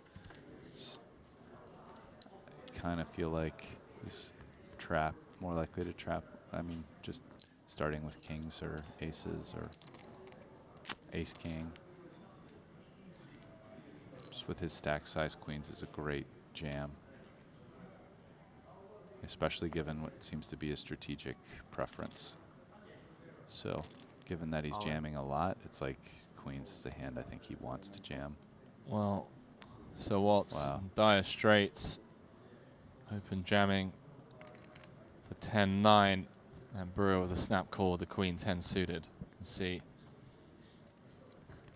56% chance to win this, 12% tie. This is for 103,000 euros, right? And the trophy and title. But should Watson win this, he would leap back to this being an even match with both at about 9. Picks up an additional 4 ounce. Hello. Just feels like gut shots hit so much in this game. It's they really insane. do. That seems to be the way. And wow. Brewer even said on the flop, chop it up. That was almost the exact reverse situation of the ace jack ace That's 9, right? Deck two Hit the all-ins. gutter to win, and then the chop card. Well, so I just told Zed, and they just chop it up at the end. Wow. Short introduction to short net poker, boys and girls. Hope you guys are enjoying the show at home.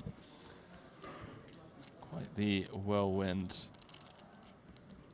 of a final table today, event number 3. Heads up here at the Gran in Madrid.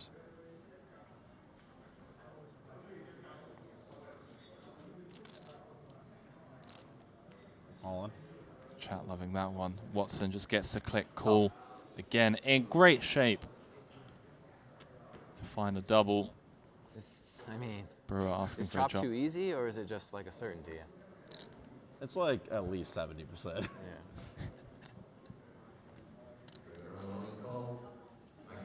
I have a feeling this one's not going to get chopped.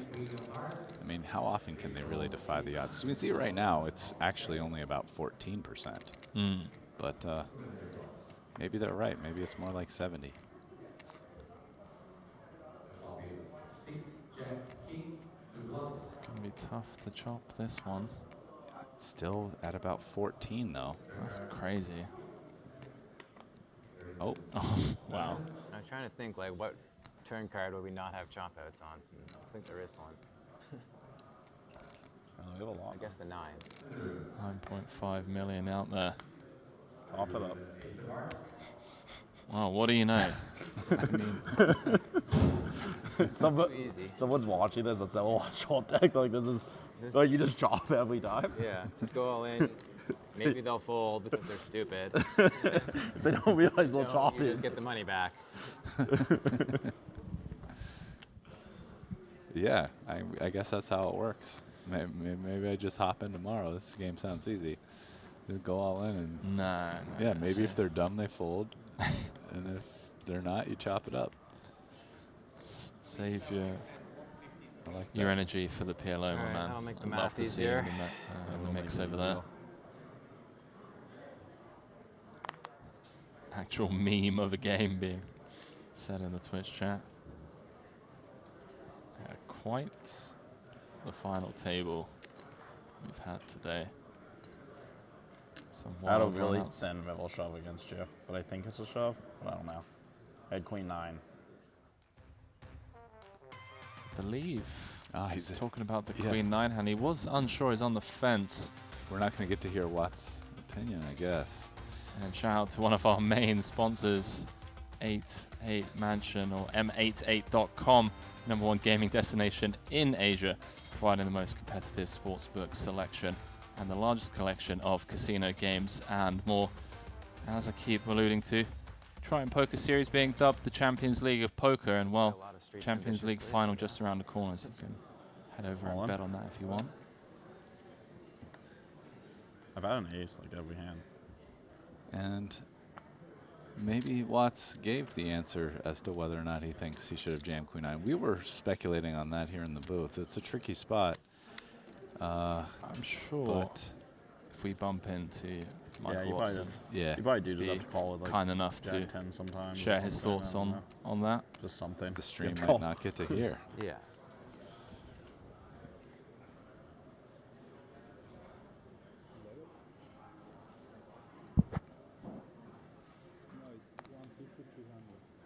So it sounds like the blinds have gone up. 150,000, 300,000. Watson with around about 30 antes. I think it's probably a jam. The queen 9. Yeah. But I think it's probably the worst hand you jam. Yeah, it has to be, surely. Yeah. Are you jamming 9-7? I think it's a jam and probably the worst hand. But I would not be surprised to find out it's not. I mean, and I think one of the things that's nice is you're only betting 5/8 the pot, right? And I think you can find some bluffs from, you probably turn some stuff like queen jack, if maybe you play some hands like queen jack, queens, maybe even kings. You know, I mean, ace jack 10-8, maybe a hand like jack 9 10-9, right? I mean, you can probably find enough bluffs from those to balance it out to queen 9 plus. Oh, definitely. I feel like it's I think it feels like a spot that could potentially be over bluffed. Yeah. Like, So it really I think could. because you can find enough bluffs, I think you can go down to queen 9 to really Yeah. just like put your opponent, because your opponent's going to have a ton of like ace queen, ace jack, ace 10. Yeah. All those kind of hands that just like really have them hating life with those hands. I'd say so. Right. So I think it's yeah, I think you can go to queen 9 probably. Just sucks when you get snapped. Down ace jack is jamming though. I mean, the double Jack 8 pairing, tennis. it's hard for your opponent to have an 8. Yep. So I mean, to have a boat, they kind of need to have a set, right? And obviously king queen. King queen's probably the hand.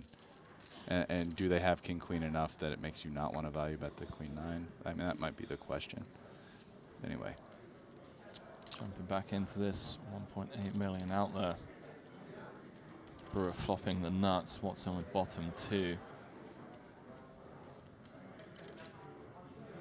King of Hearts rolling off on the turn.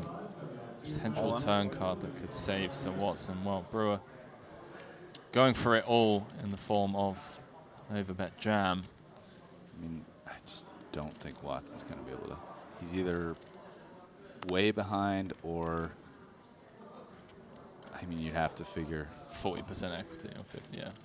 Like, it's a tough spot. It's a spot where he's way behind, or draws probably have a decent amount of equity against them, right?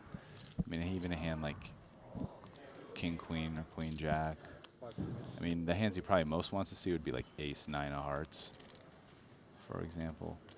But it's a tough spot. I mean, your head's up.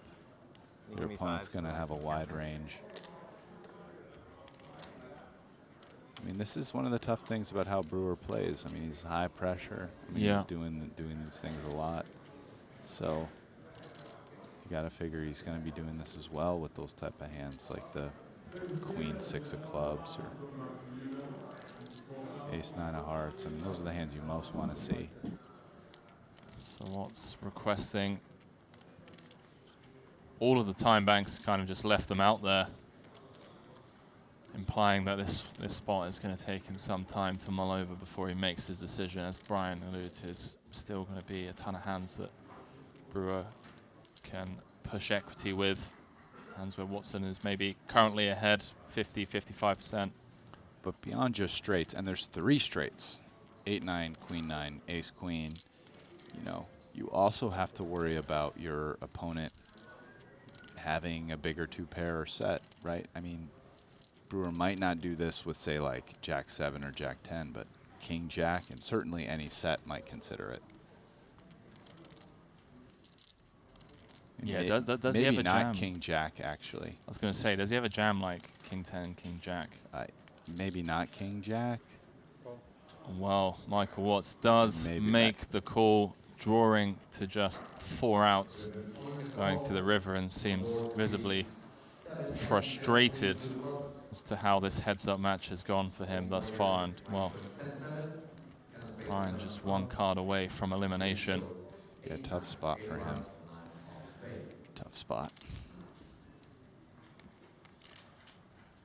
9.4 million out there, 103,000 euro heads up river card.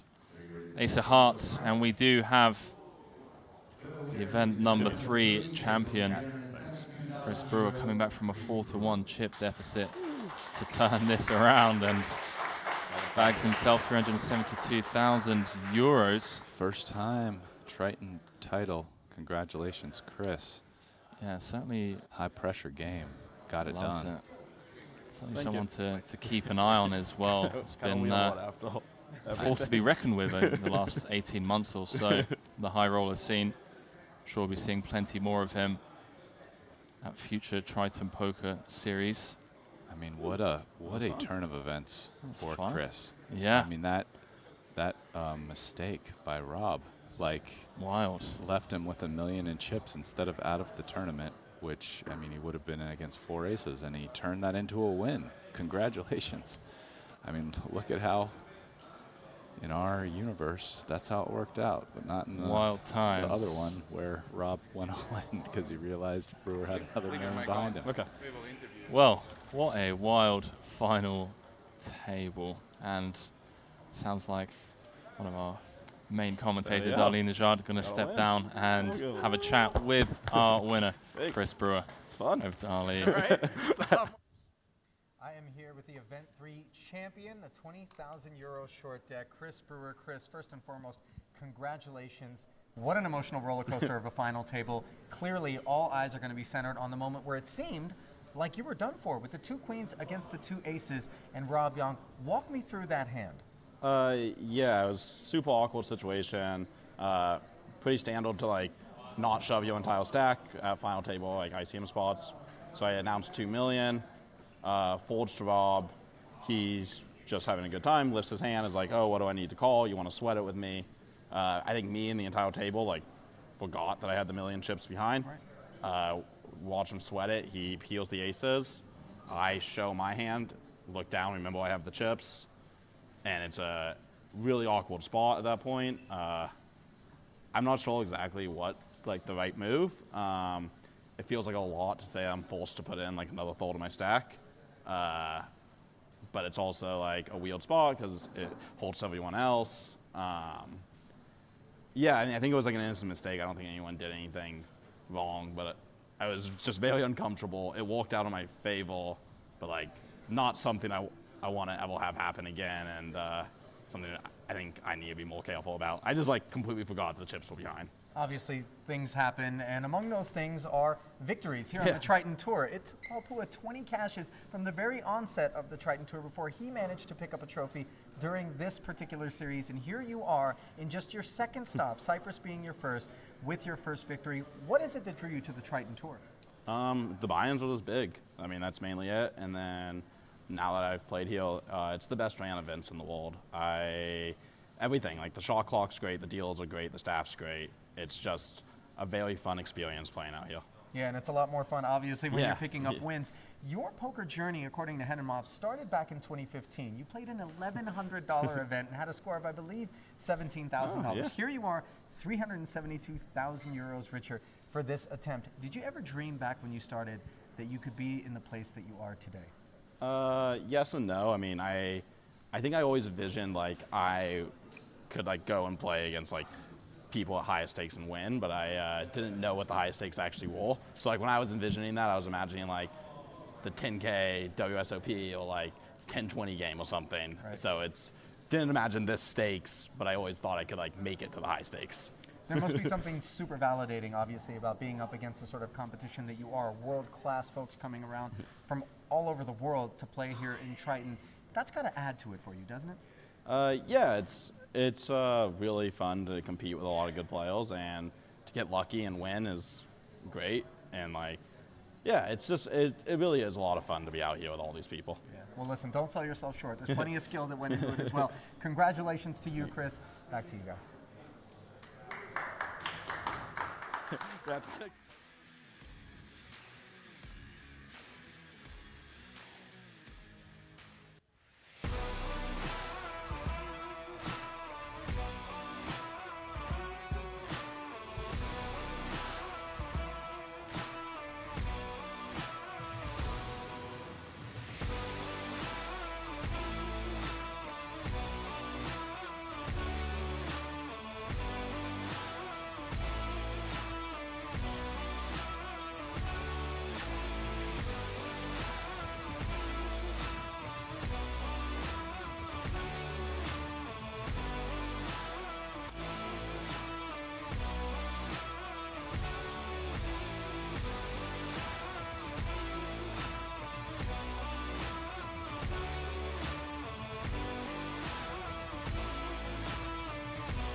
Wonderful to see such a just genuine reaction from Chris. He seems ecstatic to get the win, understandably so, his third largest career cash and his first Triton Series win. So, I mean, a lot of GGs in the chat, a lot of love being shared for both Michael Watson and Chris Brewer, but Chris getting it done. Thoughts on the heads-up match there, managing to turn it around from a 4-1 chip deficit? Personally, maybe the most enjoyable part of the final table was the heads up. You know, there was just a lot of interesting hands, a lot of tough spots. We got to see more post-flop play. You know, Chris Brewer really kept, I mean, not only did he have a high-pressure pre-flop style, but, I mean, he was applying a lot of pressure and putting Mike Watson in a lot of difficult spots, including, I mean, the last hand that he won, where, you know, Watts threw all the time banks in, and you know, what am I going to do with bottom pair? Eventually decided to call, but I mean, he was just in the blender. I mean, Chris was doing a great job of applying pressure, and you know, wearing Sir Watts down, both with the cards, also probably a little bit mentally. Yeah, definitely in the form of, 3 or 4 pretty chunky overbets during that heads-up match. And, yeah, really great to just see someone like Chris, young, up-and-coming player, just ecstatic to get the win here, and can guarantee we'll be seeing more of him at the Triton Series. Also, it's nice to feel appreciated in terms of like the production quality and the tour itself when you have players like Chris openly talk about the reasons they come to events and, you know, what the tour is doing right and what they can improve on. It's great to get that kind of feedback from someone who's a regular. Brian, you and I are going to be jumping out the booth, and we're going to be relieved in the form of Ali Najad and Jeff Gross, as they're going to be covering event number 5, the 25K short deck. And I believe you and I are going to go and grab a coffee, grab some food, and let these two gentlemen jump into the action. But thank you, as always, for your insight, and to the viewers at home. We'll see you guys shortly for event number 5. Yeah, it was a pleasure. See you guys next time.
Come on, babe. I'm a GG guy.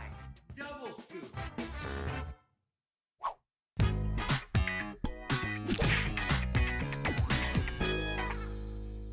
We double up on everything. Come play now on GG Poker.